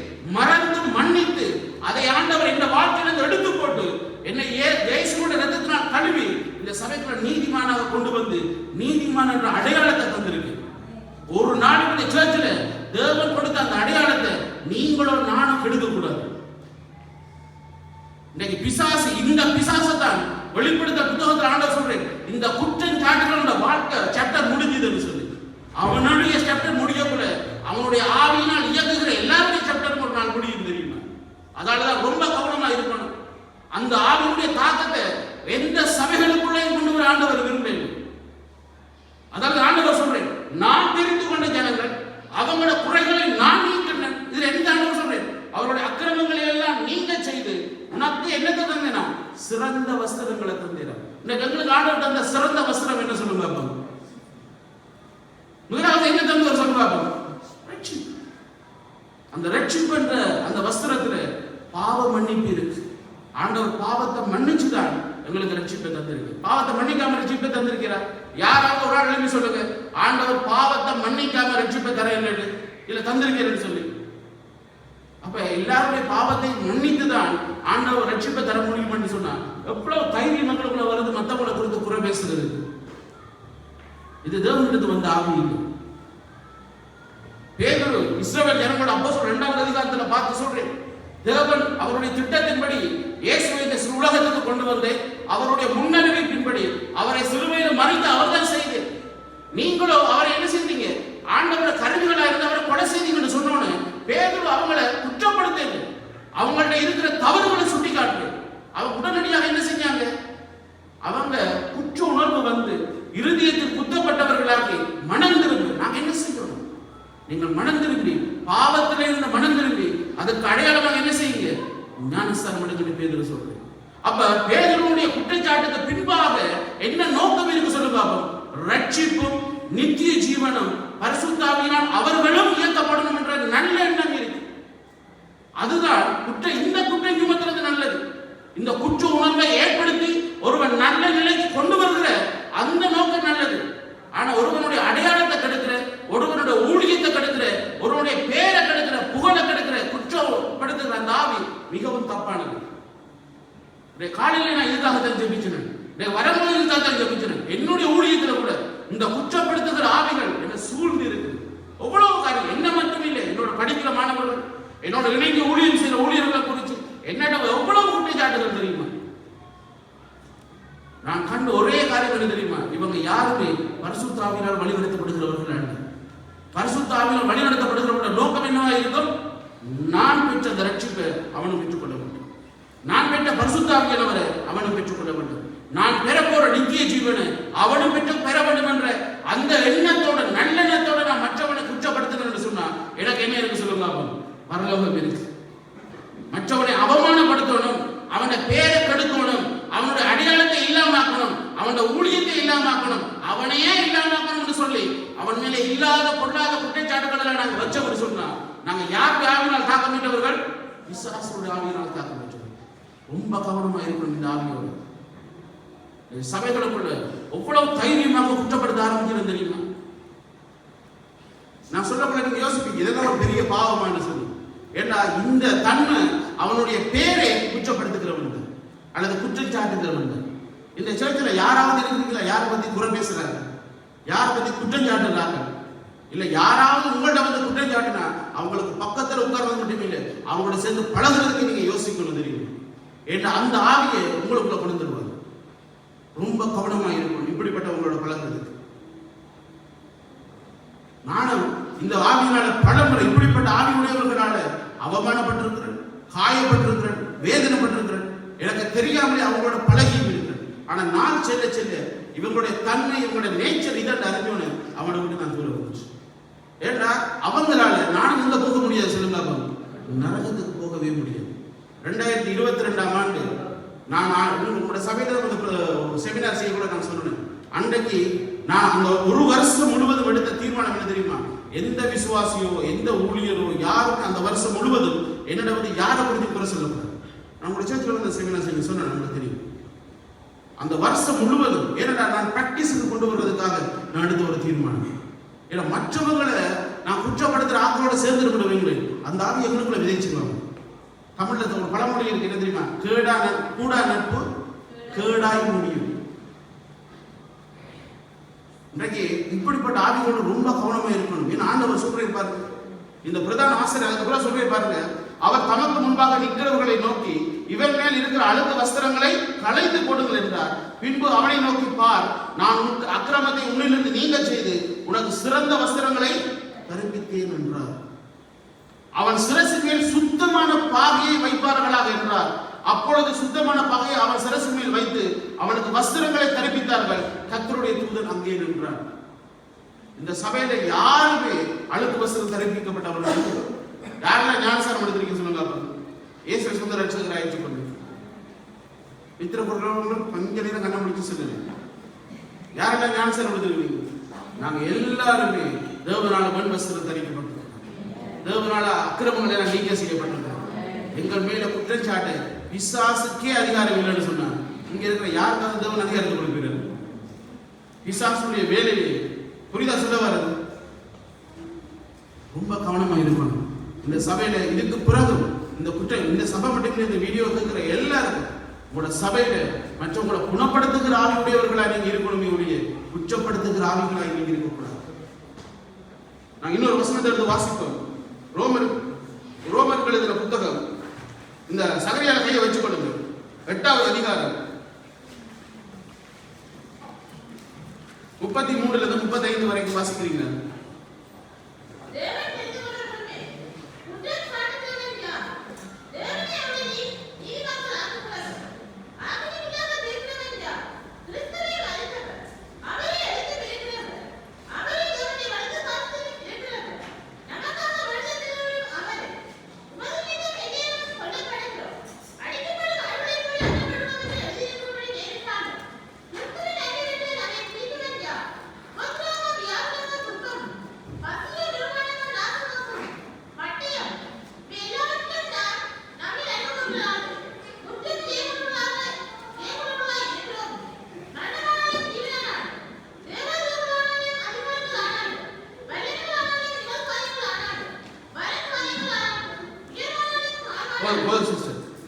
பாருங்க, நம்முடைய 33 தேவன் தெரிந்து கொண்டவர்கள் மேல் குற்றம் சாட்டுகிறவர்கள் யார்? தேவனே அவர்களை நீதிமான் நீதிமான்களாக்குகிறவர். ஆக்கினைக்குள்ளாக தீர்க்கிறவன் யார்? கிறிஸ்துவே மரித்தவர், அவரே எழுந்தும் இருக்கிறவர், அவரே தேவனுடைய வலது பார்சத்தில் இருக்கிறவர், நமக்காக வேண்டுதல் செய்கிறவரும் அவரே. இந்த சபையில் இருக்கிற ஒவ்வொருவருக்காகவும் இயேசு மரித்திருக்கிறேன், ஒவ்வொருக்காகவும் இயேசு உயிரோடு எழுந்திருக்கிறேன், ஒவ்வொருவருக்காகவும் தேவனுடைய பிரசன்னத்தில் இருக்கிறேன். எதற்காகவா? அந்த கடைசியில் சொல்றது, எங்கள் ஒவ்வொருவருக்காகவும் வேண்டுதல் செய்வதற்காக தேவனுடைய சமூகத்தில் இருக்கிறேன். இயேசு ஜீவனை கொடுத்து, ஒரு கடவுள் ஜீவனை கொடுத்து தேவனுடைய சமூகத்தில் இருந்து கொண்டு எனக்காக உங்களுக்காக வேண்டுதல் செய்து கொண்டிருக்கக்கூட இந்த சபையில இருக்கிற நாங்க அவர் வேண்டுதல் செய்கிறவர்களை குறித்து குற்றஞ்சாட்டினா எப்படி இருக்கும் அவருக்கு சொல்லுங்க. புரியுதா சொல்ல வர? ஆனா எவ்வளவு தைரியம் உங்களுக்கு இருக்கு சொல்லுங்க. அப்ப சேர்ச்சு யாராவது இந்த சபையில உங்களோட பாஸ்டர் குறித்து குற்றஞ்சாட்டுறாங்க இருக்கிறீங்க, உங்களோட சபையில ஊழியர்களை குறித்து குற்றஞ்சாட்டுறவங்க இருக்கிறீங்க, உங்களோட கணவனை குறித்து மனைவியை குறித்து உங்களுக்கு தெரியுமா? இந்த குற்றஞ்சாட்டுகிற ஆவியினுடைய பிறப்பிடம் பாவம் எந்த உலகத்துல முதல் வந்ததோ அங்கே குற்றஞ்சாட்டுகிற தன்மை வந்துச்சு. the nature, இந்த பாவத்தின் தன்மையினுடைய முதல் வெளிப்பாடு இந்த குற்றச்சாட்டுல வெளிவந்தது தெரியுமா? ஆதாம் எவ்வாறு ஆதியாகமம் 3வது அதிகாரத்துல பாவம் செய்தவுடன் இந்த உலகத்துல முதல் ஆதாம் யார் மேல குற்றச்சாட்டுறாரு? நீர் எனக்கு தந்த ஸ்திரீ. ஏவாள் யார் மேல குற்றச்சாட்டுறாரு? பிசாசு மேல. இந்த குற்றஞ்சாட்டுகிற ஆவி பிசாசுடைய செயல்ல அதை நம்பினதுடைய விளைவால வந்தது. இன்னைக்கு நீங்க இயேசுவை நம்பினீங்கன்னு சொன்னா யாரை குறித்து குற்றஞ்சாட்ட மாட்டீங்க. ஏன்னா உங்களுக்கு என்ன வரும் தெரியுமா? ஒரு தேவ பயம் வரும். எனக்கு பக்கத்துல இருக்கிற சகோதரி, எனக்கு பக்கத்துல இருக்கிற பிரதர் இயேசுவின் இரத்தத்தினால் கழுவப்பட்டவர், அவருக்காக இயேசு மரித்திருக்கிறேன், அவருக்காக இயேசு உயிர்த்தெழுந்திருக்கிறேன், அவருக்காக பிதாவினுடைய வலது பார்சத்திலிருந்து பரிந்து பேசிக் கொண்டிருக்க கூட நான் குற்றஞ்சாட்டு அப்படி இருக்கு சொல்லுங்க. இயேசு பரிந்து பேசுறது என்ன அர்த்தம் தெரியுமா? நாங்கள் தவறு செய்யக்கூட ஆண்டவரே அவர் ஜீவனை விடக்குள்ளேயே பிதாவை இவர்கள் அறியாமல் செய்கிறார்கள், இவர்களை அவரை சொந்த இரட்சகராக ஏற்றுக்கொண்டவர்கள் அவர்கள் அறிந்தோ அறியாமல் தவறு விடும் போது பிதா என்ன தெரியுமா சொல்றார்? ஆண்டவரே அவன் இன்னைக்கு தப்பு பண்ணிட்டான், நாளைக்கு கட்டாயம் மனம் திரும்பிடுவான் என்று அவனுக்குள்ள ஆவியானவர் இருக்கிறதில்ல. எங்கள் ஆவியானவர் அவனுக்குள்ள இருந்து அவனுக்கு கண்டித்து உணர்த்துவேன், அவனுடைய தவறு அவனுக்கு சொல்லிக் கொடுப்பேன். அதனால் அவனை நீங்க என்ன செய்யாதீங்க, தண்டிச்சிடாதீங்க என்று எங்களை குறித்து பிதாவிட்ட இயேசு பரிந்து பேசுகிறீர்கள். அவர் அதை செய்து கொண்டிருக்க கூட அவருடைய ரத்தத்தினால் கழுவப்பட்ட சேர்ச்சுக்குள்ள வந்திருக்கிற நாங்க மற்றவங்களை குறித்து குற்றப்படுத்தினா எப்படி இருக்கும் சொல்லுங்க, குறை சொன்னா எப்படி இருக்கும் சொல்லுங்க. அதனுடைய நிறைய ரீதியான பாரம் எவ்வளவு தெரியுமா உங்களுக்கு? அதாவது ஒரு நாடு உங்களுடைய சபையில் இருக்கிற யாரை குறித்து குற்றப்படுத்தாதீங்க. திருப்பியும் சொல்றேன், இந்த சபையில யாரும் யாரை குறித்து உங்களோட குற்றப்படுத்தி பேசினா அவங்களும் உங்களை கிட்ட எடுக்காதீங்க. ஏன்னா அவங்க ஜெபிக்கிறவங்க இல்லை. நான் பின்னுக்கு பார்க்க போறேன், குற்றம் காண்பிக்க போறேன், குற்றப்படுத்துற ஆவியை உடையவங்களோட தன்மைகளை குறித்து உங்களுக்கு காண்பிக்க போறேன். அவங்க ஜெபிக்க மாட்டாங்க, பைபிள் திறக்க மாட்டாங்க. எனக்கு ஒரு சில சிஸ்டர்ஸ் நான் ரொம்ப கவனமா நோட் பண்ணி இருக்கிறேன். அவங்களோட வேலையே கணவன் வேலைக்கு போன பிறகு வீட்டை இருந்து கணவன் வேலையிலிருந்து வீட்டை வர மட்டும் ஒன்று நித்திர கொள்றது, மற்றவங்களை பத்தி குறை சொல்றது போன்ல. இதான் இவங்க அவங்களோட வேலை ரெண்டு. நான் சிஸ்டர்ஸை தப்பா சொல்லிடுறேன். அதே மாதிரி இன்னொரு ஊழியக்காரருக்கு அவரை வேலை என்ன தெரியுமா? போன் எடுத்தா யாரை சந்திச்சாலும் உங்களுக்கு அவரை பத்தி தெரியுமா, உங்களுக்கு இவரை பத்தி தெரியுமா, உங்களுக்கு அந்த சபையை பத்தி தெரியுமா, இந்த சபையை பத்தி தெரியுமா, அவங்களோட கடந்த காலம் உங்களுக்கு தெரியுமா? இதுதான் அந்த ஊழியக்காரர்கள வேலை. ஒரு சில ஆட்கள் இந்த பிரான்ஸ் எழுப்புதலுக்கு மிகப்பெரிய ஒரு தடையா இருக்கிறாங்க தெரியுமா? நான் பாஸ்டர் ரமேஷோட அடிக்கடி அதை சொல்லுவேன், ரொம்ப கவனமா இருக்கணும். இந்த ஆளுகளோட நாங்க பேச ஆரம்பிச்சுட்டு சொன்னா ரொம்ப கவனமா இருக்கணும். பாஸ்டர் நீங்களும் ரொம்ப கவனமா இருக்கணும். அந்த ஆளுகளோட ரொம்ப நெருங்க பார்க்கணும். எங்கள் அறியாமலே எங்களோட வாழ்க்கையை கெடுத்துருவது. இந்த குறை சொல்லுகிற மனுஷர், குற்றப்படுத்துகிற மனுஷர் யாருடைய ஆவியினால் தாக்கப்பட்டவர்கள் என்ன? அவனுடைய பேரு என்ன? குற்றச்சாட்டுகிறார். உங்களுக்கு யார் பேரு? இயேசு மலை பிரசங்கத்தில் தன்னுடைய சீஷர்களுக்கு என்ன கற்றுக் கொடுத்த தெரியுமா? உனக்கு உள்ள சகோதரன் மேல் ஏதாவது ஒன்று இருந்தா நீ என்ன செய்ய? அவர்களோட போயிட்டு காணிக்க கொடுக்க முதல் ஒப்புரவாக. அதை குணப்படுத்துகிற ஊழியர், குணப்படுத்துகிற ஆவியானவர்.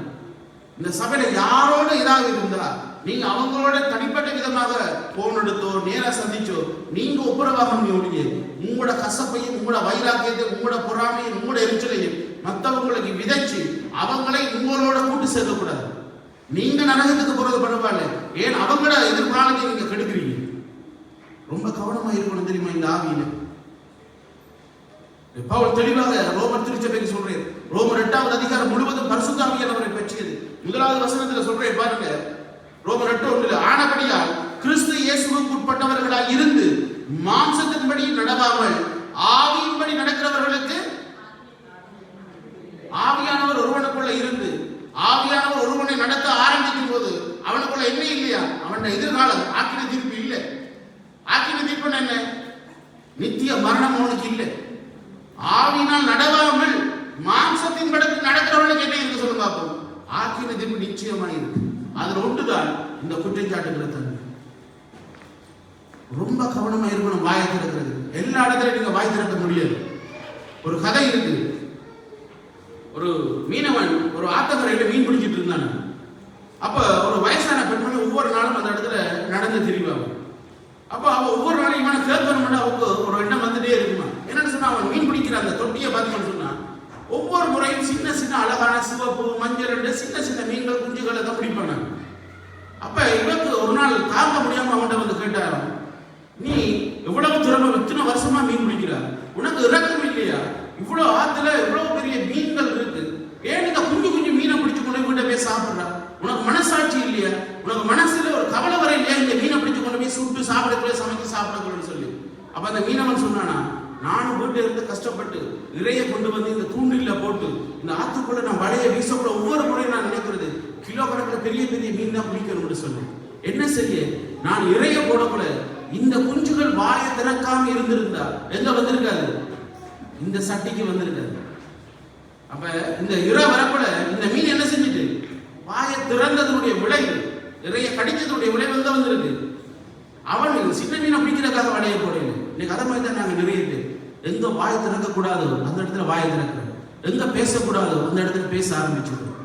ஆண்டவர் சில விஷயங்களை பேசுவதற்காக எங்கள் அழைச்சிருக்கேன். என்ன பேசுவதற்கு சொல்லுதாகும்?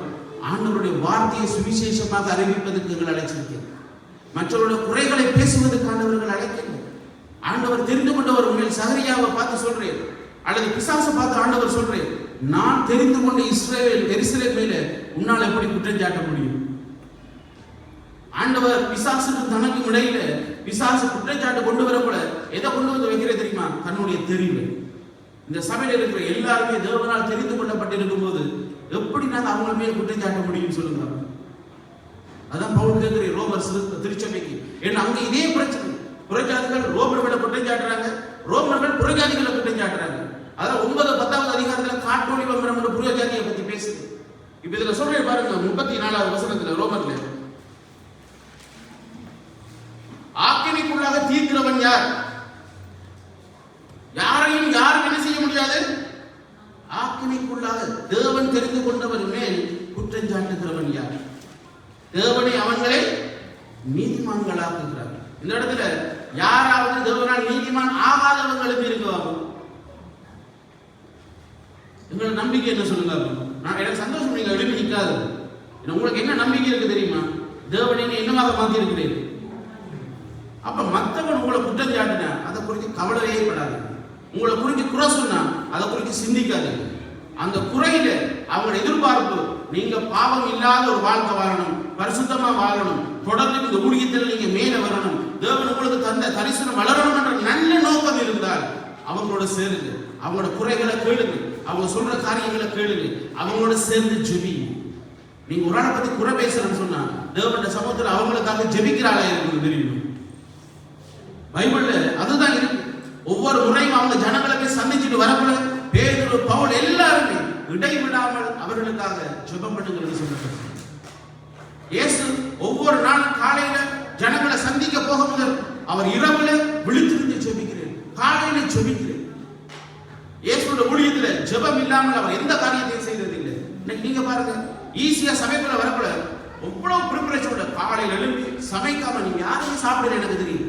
சாப்பிடாம உபவாசத்தோட சேர்த்துக்கு வாருங்க. உங்களை அயன் பண்ணி பிள்ளைகளுக்கு எவ்வளவு காரியங்கள் இதண்டு, உங்களுக்கு எவ்வளவு பொறுப்புகள் இருந்தாலும் எவ்வளவு கொண்டாட்டங்கள் இருந்தாலும் அதெல்லாம் விட்டு சேர்த்துக்குள்ள வந்து எடுத்துக்கு நாங்க இந்த பாவியினுடைய இந்த பிசாசுடைய தாக்கத்துல நாங்க தெரிய செய்யணும் சொல்லுங்க.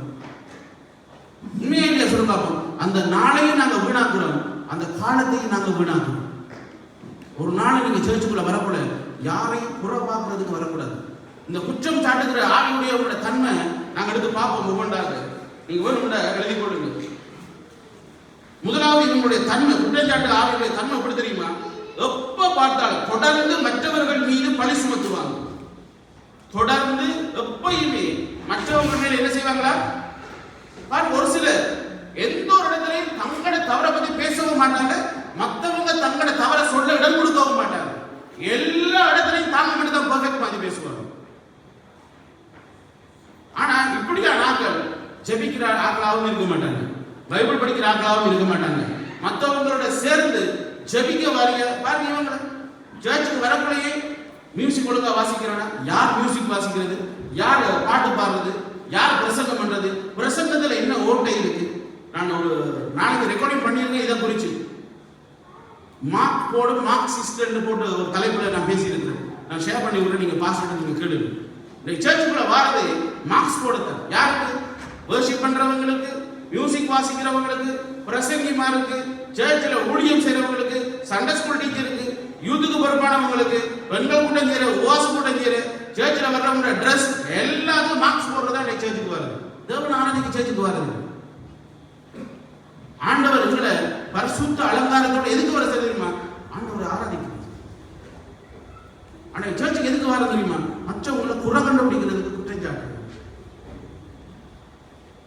மற்றவங்களோட ஆடைகள் வேதம் சொல்லுகிற அந்த அதுக்கு தகுதி இல்லாத நீங்க சொல்லுங்க.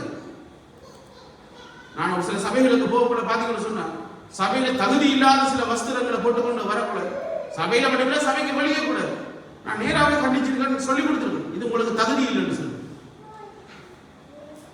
ஏன்னா வெளியில ஒரு வாழ்க்கை வாழ்ந்துட்டு ஆண்டவரை வழிபடத்துல வந்து ஒரு வாழ்க்கை வாழலாங்க அட்டாச் பண்ண முடியாது. நாங்க மற்றவங்களுக்கு முன்னுக்கு நடிக்கிறோம், இதுல இருந்து செய்யக்கூடாது. நான் யாரோட யுத்தம் பண்ணது? இது கர்த்தருடைய பணிபுடு, கர்த்தருடைய பிரசன்னம் இருக்கிற இடம். நான் வெளியில எல்லாத்தையும் செஞ்சுட்டு இதுல வந்துட்டு நான் பரிசுத்தமா இருந்து ஆண்டவர் ஆராதிக்கிறது, ஆண்டவர் கனமணி நினைக்கிறீங்களா? மற்றவங்களுக்கு முன்னுக்கு நடிக்கலாம், மற்றவங்களை மாய்மாலம் பண்ணி ஏமாத்தலாம். கர்த்தர் கண்கள் இரவும் பகலும் நீதிமான்கள் மேல் நோக்கமாயிருக்கு, எல்லார் மேலும் நோக்கமாயிருக்கு. இரண்டாவது தன்மை பாருங்க, குறையை விரைவாக இவங்க கண்டறிவாங்க. இந்த குற்றப்படுத்துறவங்க ஆவிக்குரிய இரண்டாவது தன்மை என்ன தெரியுமா? குயிக்கா குறையத்தை பண்ணுவாங்க. ஒரு மனுஷனுக்குள்ள இருக்கிற நல்ல காரியங்களை அடையாளம் காணவே மாட்டாங்க. ஒரு மனுஷனோட பழகுவாங்க, சர்ச்சுக்கு புதுசா வர்ற ஆக்களும் சரி, பழைய ஆக்களும் சரி, அவங்களோட உட்கார்ந்து பேசி பாருங்க. இந்த குற்றஞ்சாற்ற ஆவி இருக்கிறவங்க ஒரு நாள் டக்குன்னு பாத்தீங்களா, அவரோட பேச்சுல அவரோட வார்த்தை சரியில்லைன்னு, அவர் உடுப்ப பாத்தீங்களா சரியில்லை, எல்லா இடத்துலையும் குறைய மட்டும் தான் முதலாவது அடையாளம் காட்டுவாங்க, நிறைய அடையாளம் காணவே மாட்டாங்க. இப்படிப்பட்ட மனுஷர்கள் உங்களை பக்கத்துல வச்சிருக்காங்க, உங்களோட ஆவிக்குரிய வாழ்க்கையை கெடுத்துருவாங்க. இப்படி பார்க்க போனா சேர்த்துல ஒருத்தருமே இருக்க முடியாது, ஒருத்தருடைய பழக முடியாது. என்ன அவங்களோட தமிழ் திருச்சபை அந்த நிலைக்கு இன்னைக்கு போயிட்டு தெரியுமா? நான் இதை சும்மா சொல்லல, நான் ரிசர்ச் பண்ணி சொல்றேன் உங்களுக்கு. இதை நான் ஒரு செமினாரா செய்யக்கூட இதை ரொம்ப டீட்டெயிலா உங்களுக்கு ஒவ்வொரு காரியத்தை எடுத்து விளக்கப்படுத்த உங்களுக்கு புரியும். உங்களுக்கு ஒரு தேவ பயத்தை உண்டு பண்றதுக்கு இந்த செய்தியை சுருக்கமாக இன்னைக்கு சொல்றேன். இந்த சபையில் இருக்கிற யாரும் நீங்க மற்றவங்களை குற்றப்படுத்தக்கூடாது. ஒரு ஆள் பிரசங்கம் பண்ணிட்டு போனா அந்த பிரசங்கத்தை குறித்து இந்த சர்ச் முடிஞ்சு கதவு மூடணும், வீடு போக மட்டும் அந்த வார்த்தையை குறித்து தான் பேச்சு. உங்களுக்கு தெரியுமா இந்த வார்த்தை இதெல்லாம் சொல்லியிருக்கு, இவர் அவங்களுக்கு அடிக்கிறது. உடனே போன் பண்ணி, சிஸ்டர் இந்த வார்த்தை அவர் உங்களுக்கு தான் பேசுறது கொண்டு வந்து. எப்படிப்பட்ட ஸ்பிரிட் சொல்லுங்க. நான் பாஸ்டர் கூட எனக்கு தெரியுங்க.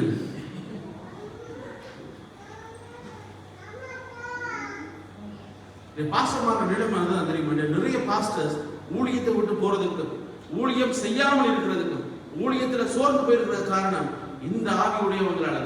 இந்த ஆவி உடையவங்க அந்த சபையில் இருக்க மாட்டோம், அந்த சபை எழுப்புதல காணவே இல்லாது தெரியுமா? மூன்றாவது காரியம் பார்ப்போமா?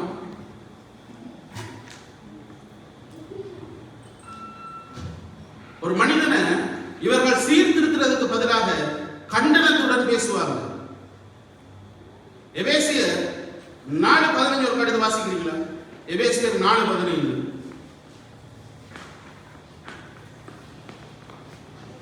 சத்தியத்தை கைக்கொண்டு தலையாகிய கிறிஸ்துவுக்குள் எல்லாவற்றையும் நாம் வளரும்படியாக அப்படி செய்தார். அன்புடன் எதை கைக்கொண்டான்? சத்தியத்தை கைக்கொண்டு தலையாகிய கிறிஸ்துவுக்குள் வளரணும். சத்தியம் இல்லாத இந்த அரவணைப்பு, இந்த கரிசனை அது தப்பானது. கரிசனை இல்லாத சத்தியமும் தப்பானது. கரிசனையும் இருக்கணும், சத்தியமும் இருக்கணும். அப்பதான் ஒரு மனிதன் ஆவிக்குரிய வாழ்க்கையில வளருவான். ஆண்டவரோட வார்த்தை இல்லாம ஒருத்தர் மேல கரிசனம் பண்ணா அது தப்பா நடந்துக்கு அவனை கொண்டு போயிடும். சத்தியத்தை மட்டும் கரிசனம் இல்லாம கண்டிப்போட மட்டும் இருந்தா அவனை வளரவே அது உதவி செய்யாது. ஆண்டவரோட வார்த்தையாக சத்தியமும் இருக்கணும், கரிசனம் இருக்கக்கூடாது. அவன் ரொம்ப ஆண்டவருக்குள்ள வளருவான். ஆண்டவர் எபேசியர் 4 ஆவிக்குரிய வளர்ச்சியை பத்தி தான் பேசும். இன்னைக்கு இந்த சபையில எத்தனை பேர் உதாரணமா அவர் கோவிக்க மாட்டார். என்ன பிரதர் உங்களோட பேர் டக்குனு வருது? என்ன பேர்? மா பிரதர் மா பிரதர் உங்களோட பேர் என்ன? லவன். பிரதர் மா இந்த லவன் மேல கரிசனம் கொண்டு லவன் வாழ்க்கையில ஏதாவது குறைகள் இருந்தா லவன் இங்க வாங்க, காஃபி ஷாப்புக்கோ ஒரு காலை சாப்பாட்டுக்கு இலவசமாக கூட்டிட்டு போயிட்டு இங்க வாங்க, இந்த குறைகளை நான் உங்கள்ட்ட பாக்குறேன், இதை நீங்க சரிப்படுத்துங்க, நானும் நீங்களும் சேர்ந்து இந்த சபையை கட்டணும். நான் 2 பேரும் தான் இந்த சபையினுடைய தூண்களாக எதிர்காலத்தில் இருக்கணும். நானும் இருக்கணும், நீங்களும் இருக்கணும். வாங்க 2 பேரும் சேர்ந்து இதுக்காக ஜெபிப்போம் என்று எந்த மனுஷனும் பேசுறானோ அவன் இந்த ஆவியால் தாக்கம் பெற்றுவான். இன்னைக்கு பிரதர் மார்க் போயிட்டு எனக்கு தெரிஞ்ச பிரதர் கூட பேர் இந்த ரெக்கார்டிங் பண்றீங்க பிரதர் பிரதர் தோமா, பிரதர் தோமாட்ட போயிட்டு உங்களுக்கு தெரியுமா லவனை பத்தி? லவன் இப்படிப்பட்டவன் தெரியுமா? லவனை நீங்க கடைசி ஒன்று ஊழியத்துக்கு எடுக்காதீங்க, அவனோட சேர்ந்து நீங்க பழகாதீங்க, அவனுக்கிட்ட பேர் பக்கத்துல இருந்து சாப்பிடாதீங்க, அவனோட வாழ்க்கை எப்படி தெரியுமா, அவனோட குடும்பம் எப்படி தெரியுமா, இப்படி பேச ஆரம்பிச்சுன்னு சொன்னா அந்த பிரதர் என்றைக்கும் இவர்கிட்ட எடுக்க மாட்டார். ஒரு மனிதனுக்குள்ள நீங்க நல்லதை விதைச்சுக்கண்டா நிரந்தரமாக முதலாவது நல்லது இருக்கு. இந்த குற்றப்படுத்துறவங்க எப்பயுமே இன்னொரு ஆளை பத்தி சொல்லக்குள்ள நல்லதை விதைக்கவே மாட்டாங்க. நீங்க பாருங்க, ஒரு ஆள் உங்களுக்கு இன்னொரு ஆளை பத்தி தப்பான காரியங்களை சொல்லி இருந்தால் உங்களோட மைண்ட்ல உடனடியாக நீங்க அவங்களோட கதைக்கக்குள்ளேயோ அவங்கள பத்தி பேசக்குள்ளேயோ உங்களோட மைண்ட்ல அதுதான் வந்துருக்கும். இன்னைக்கு நான் தாவீதுன்னு பேரை சொன்னாலே உங்களோட மைண்ட்ல யார் வர்றது சொல்லுங்க? யார் வருது? நீங்களாம் பரிசுத்தவான். தாவீதுன்னு சொன்னாலே நீங்க எங்களோட மனசுல வருது பச்சைபால் தான். ஏன் சொல்லுங்க? நீங்க பல பிரசங்கியமா தாவீதையும் பச்சைபாலையும் சம்பந்தப்படுத்தக்குள்ள பச்சைபாலை தாவீதுடைய வாழ்க்கையில மிகப்பெரிய ஒரு கரும்புள்ளியாக இருந்தாலும் அது பெரும்புள்ளியாக பேச ஆரம்பிக்கிறாங்க. ஆனா புதிய படங்களுக்கு என்ன தெரியுமா சொல்லுது? இந்த தாவீது தேவனுடைய இருதயத்துக்கு ஏற்றவனுடைய தேவனுடைய சொல்லியது. புரிதா சொல்ல வருது? அப்ப தேவன் அவனுடைய தவறை சரிப்படுத்தினேன், அவனை சுத்தப்படுத்தினேன், மறுபடியும் அவனை ராஜாக ஆட்சி செய்ய உதவி செய்தேன். அதுதான் எங்களோட தேவனுடைய கிருபை. இந்த குற்றச்சாட்டு ஆளுடையவங்களை ரொம்ப கவனமா இருக்கணும். இவங்க சீர்திருத்துவாங்க, ஆனா சீர்திருத்துற நோக்கம் என்ன தெரியுமா? அவமானப்படுத்துறது. 2 பேர் சேர்ந்து கதைக்க பிரதர் உங்களோட இப்படி இருக்கு பிரதர், இதை நீங்க சரிப்படுத்தலாட்டியா? இப்ப பிரதர் மார்க் இவரை பத்தி 3 பேரும் ஒரு டேபிள்ல உட்கார்றாங்க. பிரதர் மார்க் தோமாவும் இருக்கவங்க சொல்லு, பிரதர் நான் பாக்குறேன் உங்களுக்குள்ள இந்த தவறு இருக்கு. இப்ப தோமாவும் என்ன பேரு லவனும் பயங்கர நெருக்கம் ஃப்ரெண்ட்ஸ். இப்ப இவர் இப்பதான் சேர்ச்சுக்கு வந்திருக்கேன், அவர் சேர்ச்சுக்கு கனகாலம் ஆவாரு, அவங்க 2 பேரும் சேர்த்து கனகாலம் இருக்கிறாங்க. இப்ப மார்க் சொல்லு அவர் கோயிக்க மாட்டேன், அவரை நான் தப்பா சொல்றேன், ஏன்னா மத்தவங்க எனக்கு பேர் தெரியாது. இப்ப மார்க் தோமா பார்த்து சொல்றேன், தோமா இருக்கு. இப்ப இவருக்கு என்ன விருப்பம் இல்லை, தோமாவும் லவனும் சேர்றது விருப்பம் இல்லை. தோமாவும் லவனும் சேர்ந்தா அவருடைய இருப்புக்கு ஒரு பிரச்சனை வந்துடும். அதாவது இப்ப மார்க் என்ன தெரியும் நினைக்கிறேன், பப்ளிக்கா லவன் குறைய சொல்லி இந்த தோமாவையும் இந்த மார்க் லவனுக்கு இருக்கிற உறவை உடைக்கணும். இதான் இந்த குற்றச்சாட்டு ஸ்பிரிட். சேர்ச்சுக்குள்ள எல்லா இடத்துலையும் இது இன்னைக்கு ஒர்க் பண்ணிக்கிட்டு இருக்கு தெரியுமா? ஒரு 2 பாஸ்டர் ஒற்றுமையா இருக்கிறாங்க. இன்னொருத்தர் வந்து என்ன தெரியுமா செய்யுது, அப்படியே கதைச்சு அது உண்மைதான் அப்படி தெரியுமா? இப்படித்தான் ஒருத்தர் இருக்கீங்க பிரான்ஸ்ல பாஸ்டர் சிரிக்கிறாங்க, நீங்க சொல்லுகிறது சரிதான், அவருக்கு பின்னுக்கு ஒரு 2-3 சேர்ந்து கூட்டம். இந்த பிரான்ஸுடைய வீழ்ச்சிக்கு இவங்க மிகப்பெரிய ஒரு காரணம் தெரியும். அவங்களுக்கு தெரியல அவங்க கர்த்தருடைய நாள் எவ்வளவு பெரிய ஒரு இதுக்கு கொடுக்க அக்கினிக்கு முகம் கொடுக்க போறாங்கன்னு சொல்லி யாருடைய ஊழியத்தையும் யாருடைய தரிசனத்தையும் யாருடைய குடும்ப வாழ்க்கையை கூட நீங்க கெடுக்காதீங்க. ஒரு கணவன் மனைவியினுடைய ரகசியங்கள் உங்களுக்கு தெரிஞ்சா இன்னொரு இடத்துல போயிட்டு அவங்களை பத்தி பேசாதீங்க, அவங்களோட மனைவியை பத்தி பேசாதீங்க, கணவனை பத்தி பேசாதீங்க, அவங்களை குறித்து தெரிந்த ரகசியங்களை மற்றவங்கள்ட்ட பேசாதீங்க. இன்னைக்கு சபையில பாருங்க எவ்வளவு குடும்பங்கள் ஐரோப்பால பாழா போனதுக்கு இப்படிப்பட்ட ஒரு சிலர் காரணம். ஆய்வு செய்து யாரை குறித்தும் யார்கிட்ட குறை பேசாதீங்க. ஆண்டவர் குறை பேசுறதுக்காக என்னையும் உங்களை சபைக்கு கொண்டு வரையில மற்றவர்களுடைய இருக்கிற நல்ல விஷயங்களை பேசி. இன்னைக்கு நான் போயிட்டு பிரதர் மார்க் வந்து லவன் நான் பார்க்கிறேன் உன்னை வாழ்க்கையில பல காரியங்கள் இருந்தது. ஆனா இப்ப பார்க்க நீ ஆண்டவர்களை சேர்ச்சுக்குள்ள வந்து கொஞ்ச நாள்லயே உன்னை வாழ்க்கை அப்புறம் மாறி இருக்கு. உதாரணத்துக்கு நீங்க அப்படி இல்லை, நீ ஆல்கோஹால் குடிக்கிறாங்க இல்ல, சிகரெட் பண்றா இல்ல, உன்னோட ட்ரெஸ் கோட் எல்லாம் மாறி இருக்கு, சர்ச்சில் வந்து உன்னோட பேச்சு மாறி இருக்கு. முதல்ல நீ பெருமையா சர்ச்சில் எப்படி இருக்கும், ஒன்றும் செய்ய மாட்டா, நாங்க உலகத்துல உன்னோட பழகுகளை பார்த்துருக்கோம். ஆனா சர்ச்சுக்குள்ள வந்தா கம்பளா எல்லாம் கூட்டுறா எல்லாம் பார்க்க ஆண்டவர் எவ்வளவு மாத்தி இருக்கு. நீ இப்படியே போனீன்னு சொன்னா ஆண்டவர் உயர்ந்த ஸ்தானத்தில் உன்னை கொண்டு போய் இப்படி பேசலாமா இல்லையா சொல்லுங்க. இது குற்றச்சாட்டுகிற ஆவியுடையவும் பேசுற வார்த்தை, குணப்படுத்துகிற ஆவியுடையவும் பேசுற வார்த்தை. ஆண்டவர் இந்த சபையில குணப்படுத்துகிற ஆவியுடைய மனசுல தான் தேடி கொண்டிருக்கிறார். நாலாவது காரியம் பாருங்க, அடுத்த காரியம், கடந்த கால தோல்விகளை மீண்டும் மீள எடுக்கிறவன் தான் இந்த குற்றப்படுத்துகிற ஆவியுடைய மனசு. நான் சரி நீங்க சரி, எங்களோட கடந்த காலத்துல யாருமே பாவம் செய்யலையா? எல்லாருமே பாவம் செய்யணும். உங்களுக்கு தெரியுமா, இயேசு கிறிஸ்து அவருடைய நாட்கள் உங்களுக்கு தெரியும், இந்த விபச்சார பெண்ணை கொண்டு வந்து பரிசேயர்கள் எல்லாரும் கொண்டு வந்து யாருக்கு முன்னுக்கு வைக்கிறாங்க? இயேசுவுக்கு முன்னுக்கு வைக்கிறாங்க. என்னதுக்கு? அவள் என்ன செஞ்சிட்டா? விபச்சாரம் செஞ்சிட்டா. எதன் அடிப்படையில் அவங்க ஜட்ஜ் பண்றாங்க? சரியா சொல்லி மோசே பிரமாணம், நியாய பிரமாணத்துல மிக கட்டளை விபச்சாரம் செய்யாதிருப்பாயா. இப்ப இயேசு என்ன தெரியுமா கேட்கிறேன், நீங்க நியாய பிரமாணத்தின்படி இவளுக்கு தண்டனை கொடுக்கணும்னு சொன்னா, நியாய பிரமாணத்தின்படி யார் தப்பு செய்யலையோ அவங்க முன்னுக்கு வாங்க இவள் மேல் கல்லறியுது. யாராவது கல்லறிங்க? இன்னைக்கு இயேசு இந்த சபையில வந்து நின்று பிரதர் ஒரு கிளம்பி இருக்கு இல்ல இல்ல 11 இன்னைக்கு நாங்க அந்த ஸ்திரீயை மைண்ட்ல வச்சு கொண்டு வரோம். அவங்க நியாய பிரமாணத்தின்படி அந்த ஸ்திரீக்கு தண்டனை கொடுத்தது போல கிறிஸ்துவின் பிரமாணத்தின்படி இன்னைக்கு இவர் எழுப்பி நிற்கிறேன். இந்த சபையில யாராவது இவர் மேல கல்லறிய முடியுமா? கிறிஸ்துவின் பிரமாணத்தை சொல்லுங்க. அப்ப அப்படி நீங்க பேச ஆரம்பிக்கிறீங்க, மற்றவங்களை பத்தி புற பேசுறீங்க. தேங்க்யூ.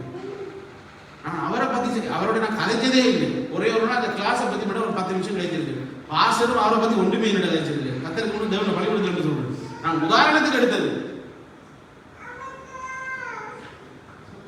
யோசிச்சு பாருங்க, அவங்க நியாய பிரமாணத்தின்படி அவர்களுக்கு இயேசு பதில் சொன்னது போல அவருடைய நியாயத்தின் பின்னாண்ட கிறிஸ்துவின் பிரமாணத்தின்படி தான் நான் ஆண்டவர் கேட்பேன்.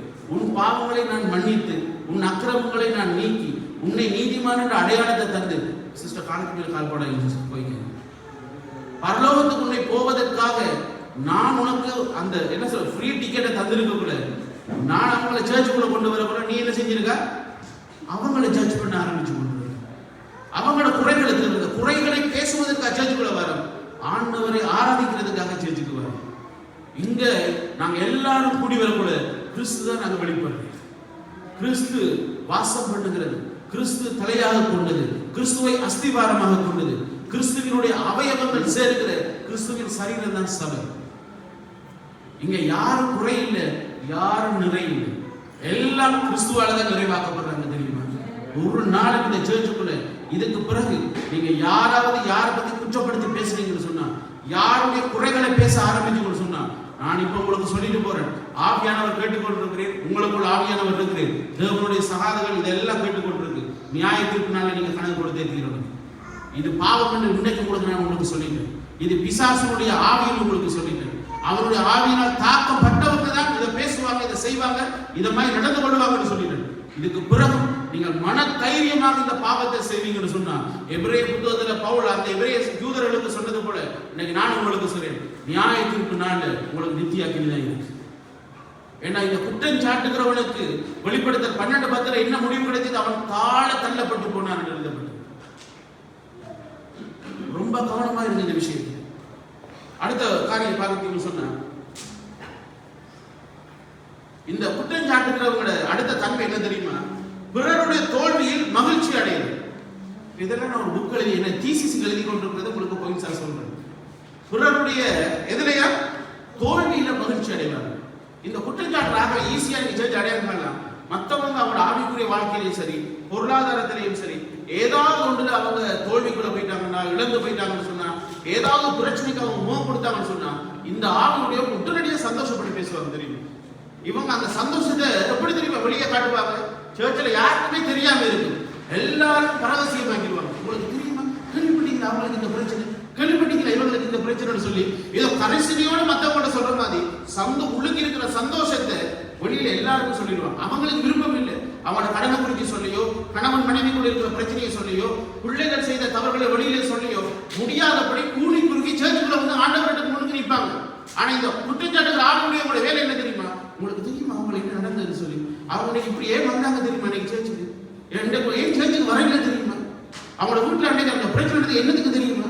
அவங்களோட வைஃப் சேர்ச்சுக்கு ஏன் வரல தெரியுமா? ஹஸ்பண்டே இதுதான் இந்த நேச்சர். இது தேவனால் உண்டான ஆவி இல்லை. இது யாருடைய ஆவி? பிசாசால் உண்டான ஆவி.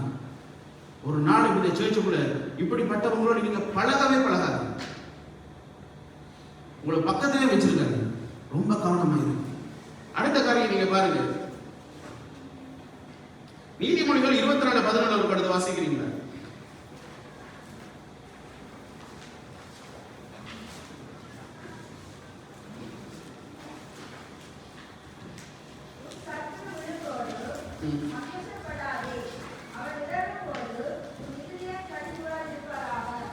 எப்படி சொல்லிருக்கேன்? உன் சத்துரு விழும்போது சந்தோஷப்படு, அவன் இடரும் போது உன் இருதயம் கழிவு கூறப்படுவதாக எழுதியிருக்கு. ஆனா நம்ம அப்படித்தான் இருக்கிறோம். சேர்ச்சில் பாஸ்டர் சேர்ச்சில் ஒரு ஆள் ஊழியத்துக்கு நிப்பாட்டினா எங்களை போல சந்தோஷப்படுறாங்க யாருமே தெரியுமா? ஒரு ஆள் சேர்ச்சில் ஒரு ஊழியம் செய்யறார், முக்கியமா ஊழியம் செய்யறார், ஒரு தவறு செஞ்சுட்டு வைங்களேன், உடனடியாக எங்களை மைண்ட் என்ன தெரியுமா? ரைட், இவர் ஆட்சி முடிஞ்சுது, ஊழியத்தால நிப்பாட்டியாச்சு, உங்களோட சேர்ச்சி யாப்படி இருக்கு, அதால இவர் என்ன, இனி இவருக்கு என்ன இல்லை, ஊழியம் இல்லை, சாமிடா, எல்லாமே முடிஞ்சிருக்கு சார். ஆண்டவர் அவனுடைய வாழ்க்கையை முடிக்கிறதுக்காக சேர்ச்சுக்குள்ள கொண்டு வரையில்லை, மறுபடியும் அவனை உடுத்துவிப்பதற்காக கொண்டு வருகிறார். அதான் இஸ்ரவேல் அந்த சகரியாட சரித்திரம் எங்களுக்கு சொல்லுது. சகரியாக ஆண்டவர்கள் 70 வருஷம் அவங்களை தண்டிச்சிருந்தாங்க. ஆனா அவங்களுக்கு மறுபடியும் தேசத்தை கொடுத்திருக்காங்க, மறுபடியும் அவங்களை நல்ல ஆடையை உடுத்து வச்சிருக்காங்க, மறுபடியும் அவங்களோட தலையில என்ன செய்திருக்காங்க, சுத்தமான தலைப்பாகையை கொடுத்திருக்கிறார். ஆண்டவர் மறுபடியும் கட்டுகிறவர். பரிசுத்த ஆவியானவர் எங்களுக்கு எதுக்கு வந்திருக்கேன்னு சொல்லுங்க. எங்களை ஒவ்வொரு நாளும் நீதிமானாக வைத்திருப்பது. நாங்க மாம்சத்தில் இருக்கிறபடியா இந்த மாம்ச சரீரத்தில் அறிந்தும் அறியாமல் நாங்க தவறு செய்திருவோம். ஆனா அந்த தவறை மறுபடியும் ஆவியானவர் உங்களுக்குள்ள இருந்து மற்றவன் சுட்டி காட்டும் முதலே வார்த்தையின்படி ஜெயராஜ் இந்த தப்பு நீ செஞ்சிட்ட, பைபிள் படி இது தப்பு, நீ இதை செஞ்சேன்னு சொன்னா மற்றவனும் இடறி போயிடுவான், அதால இந்த பாவத்தை நீ செய்யாதன்னு எனக்குள்ள அவர் சொல்லி வருவார். அப்படின்னு என்ன அர்த்தம் சொல்லாகும், அவர் மறுபடியும் என்ன கட்டளை. அப்ப ஆவியானவர் குணப்படுத்துகிற ஆவியானவர், குற்றப்படுத்துகிற ஆவியானவர். அவர் குற்றப்படுத்துகிறதை குணப்படுத்துவதற்காக. ஆனா இன்றைக்கு சபையில் இருக்கிறவங்க இந்த நீதிபதிகள் எவ்வளவு ஞானி எழுதி சொல்லுங்க அனுபவத்தில். அவர் விழுந்தெழும்பினவர். அவர் என்ன சொல்றாரு பாருங்க, உன் சத்துரு விழும்போது சந்தோஷப்படாதே, அவன் இடரும் போது உன் இருதயம். யோசிச்சு பாருங்க, இந்த வசனம் யாருக்காக தெரியுமா? எங்களுக்காக எழுதப்பட்ட வசனம். ஏன்னா எங்களோட வாழ்க்கையில அப்படித்தான் இருக்கிறது தெரியுமா? எவ்வளவு சீக்கிரம் அவன் விழுவான், எவ்வளவு சீக்கிரம் நாம் மேல போகணுன்னு தான் இருக்கிறோம் தெரியுமா? நாம் எல்லாரும் மேல போகணும், எல்லாரும் ஆண்டவர் ஊழியத்தில் வளரணும். அந்த பாஸ்டருக்கு எனக்கு உட்கார வச்சு இந்த காரியத்தை சொல்லிக் கொடுக்க ஆசை. பாஸ்டர், நீங்க மட்டும் இந்த பிரான்ஸுக்கு அழைக்கப்படல, அநேக ஊழியக்காரர்கள் இந்த பிரான்ஸுக்கு அழைக்கப்பட்டிருக்காங்க. நீங்க மட்டும் தேவனால் பயன்படுத்தப்படல, தேவனால் அநேக ஆண்டவர் பயன்படுத்துறீங்க. உங்களுக்கு மட்டும் கர்த்தர் தரிசனத்தை தரல, எல்லாருக்கும் தரிசனத்தை கொடுத்திருக்கோம். இல்லாட்டி ஆண்டவர் ஏன் எல்லாரையும் ரட்சிக்கணும்? எல்லாரையும் தரிசனத்தை கொடுத்தது நோக்கம் தேவனுடைய ராஜ்யத்தை தேவன் கட்டுவதற்காக. அதுல நாங்க கை வைக்க ஆரம்பிச்சோம்னு சொன்னா, அதை குற்றப்படுத்த ஆரம்பிச்சோம்னு சொன்னா கர்த்தர்களை சும்மா விட மாட்டேங்கிறீங்க. அதாவது இன்னைக்கு நீங்க மாற்றப்பட்டீங்கன்னு நான் உங்களுக்கு சொல்லிட்டு இருக்கேன். நான் அவருக்காக இல்லை, இன்னைக்கு ஐரோப்பாவால் எல்லா சபைகளுக்கும் இதை பேசுவோம். இது ஒரு ஆவி மட்டும் இல்லை, பல ஆவிகளை குறித்து பேசுறது. என்ன எங்களோட வேதாம கல்வியுடைய கருப்பொருள் என்ன தெரியுமா? பரிசுத்த ஆவியை அனுபவிப்போம், பரிசுத்த ஆவியோடு வாழ்வோம். அதுதான் இந்த வருஷத்தினுடைய எங்களோட கருப்பொருள். இந்த கருப்பொருள் அடிப்படையாக கூட தான் பேசிக் கொண்டிருக்கிறோம். இந்த 7ஆம் மாசத்துல இருந்து இந்த அசுத்த ஆவிகளை குறித்து பேசுறதுக்காக நான் 12 வாரத்தை ஒதுக்கி இருக்கேன். 12 தலைப்பு. அதுல ஒரு தலைப்பு இது, குற்றப்படுத்துகிற ஆவி, குறை சொல்லுகிற ஆவி, பிரிவினையின் ஆவி. இன்றைக்கு பல ஆவிகள் சேர்ச்சுக்குள்ள வந்ததனுடைய விளைவு சபை உயிரோட்டமாக இல்லை. பிரிக்கிற ஆவி பிரிக்கிறவங்களோட ரொம்ப கவனமா இருக்கணும். கணவன் மனைவியும் பிரிச்சிருவாங்க, பெற்றோர் பிள்ளையும் பிரிச்சிருவாங்க, ஒரு பாஸ்டர் இன்னொரு பாஸ்டரோட சேர்ந்தாலும் பிரிச்சிருவாங்க, ஒரு பாஸ்டர் இன்னொரு என்ன சொல்ற தேசத்தோட சேர்ந்து எல்லாம். இன்னைக்கு இந்த பிரிவினையின் ஆவி குடும்பங்களுக்குள்ள மட்டுமில்லை, சபைக்குள்ள மட்டுமில்லை, முழு தேசத்துக்குள்ள பிரிய செய்யும். இதுல இருந்து விடுவிக்கப்பட்டவர்களாக நானும் நீங்களும் ஆண்டவருக்கு இருக்கணும் தெரியுமா? இந்த ஆண்டவர் இந்த சபையில் இருக்கிற ஒவ்வொருவரையும் பார்த்து கேட்கிற கேள்வி என்ன தெரியுமா? இந்த ஒரு நாள் மன தைரியத்தில் நீங்க என்ன செய்யக்கூடாது? யார் மேலேயும் கைப்படக்கூடாது. சீக்கிரத்தில் உண்மையில ஒரு மேல கைப்பற்றாதீங்க. ஏன்னா ஆண்டவர் அவர்களுக்காக ஜீவனை கொடுத்திருக்கிறார். ஆண்டவர் அவர்களுக்காக பரலோகத்தில் என்ன செஞ்சு கொண்டிருக்க? மருந்து பேசுகிறவரை விட நீங்க பெரியவரா? நான் குற்றஞ்சாட்டின என்ன அர்த்தம் தெரியுமா? அவரை விட நான் பெரியவர். உங்களுக்குள்ள இருக்கிற பரிசுத்த ஆவியானவரை விட யாரும் இல்லை பெரியவர் சொல்லுங்க. யாரும் பெரியவர் இல்லை. ஆனா நாங்க பெரியவங்களாக வெல்க் பண்ணிட்டு இருக்கிறோம். இயேசுவை விடவும் பரிசுத்த ஆவியை விடவும் மேன்மையானவர்களாக இன்றைக்கு நாங்கள் நடந்து கொண்டிருக்கிறோம். எங்களுக்கான முடிவு வெளிப்படுத்தல் 12:10 சொல்லப்பட்டிருக்கு. குற்றஞ்சாட்டுகிறவன் கால தள்ளப்பட்டு போனான் என்றபடி இந்த ஆவியினால் தாக்கம் பெற்று சந்தோஷமாக இந்த வேலையை செய்ய எல்லாருக்கும் இதே முடியும். ரொம்ப கவனமா இருக்கு. நாங்கள் எழுப்பி இந்த ஆண்டவர் சமூகத்தில் ஒப்புக்கொடுத்து ஜெபிக்குமா? ஆண்டவர்கிட்ட சொல்லுவோமா? பாஸ்டர் நீங்க வந்து ஜெபிக்கிறீங்களா? பாஸ்டர் ஒப்பு கொடுத்து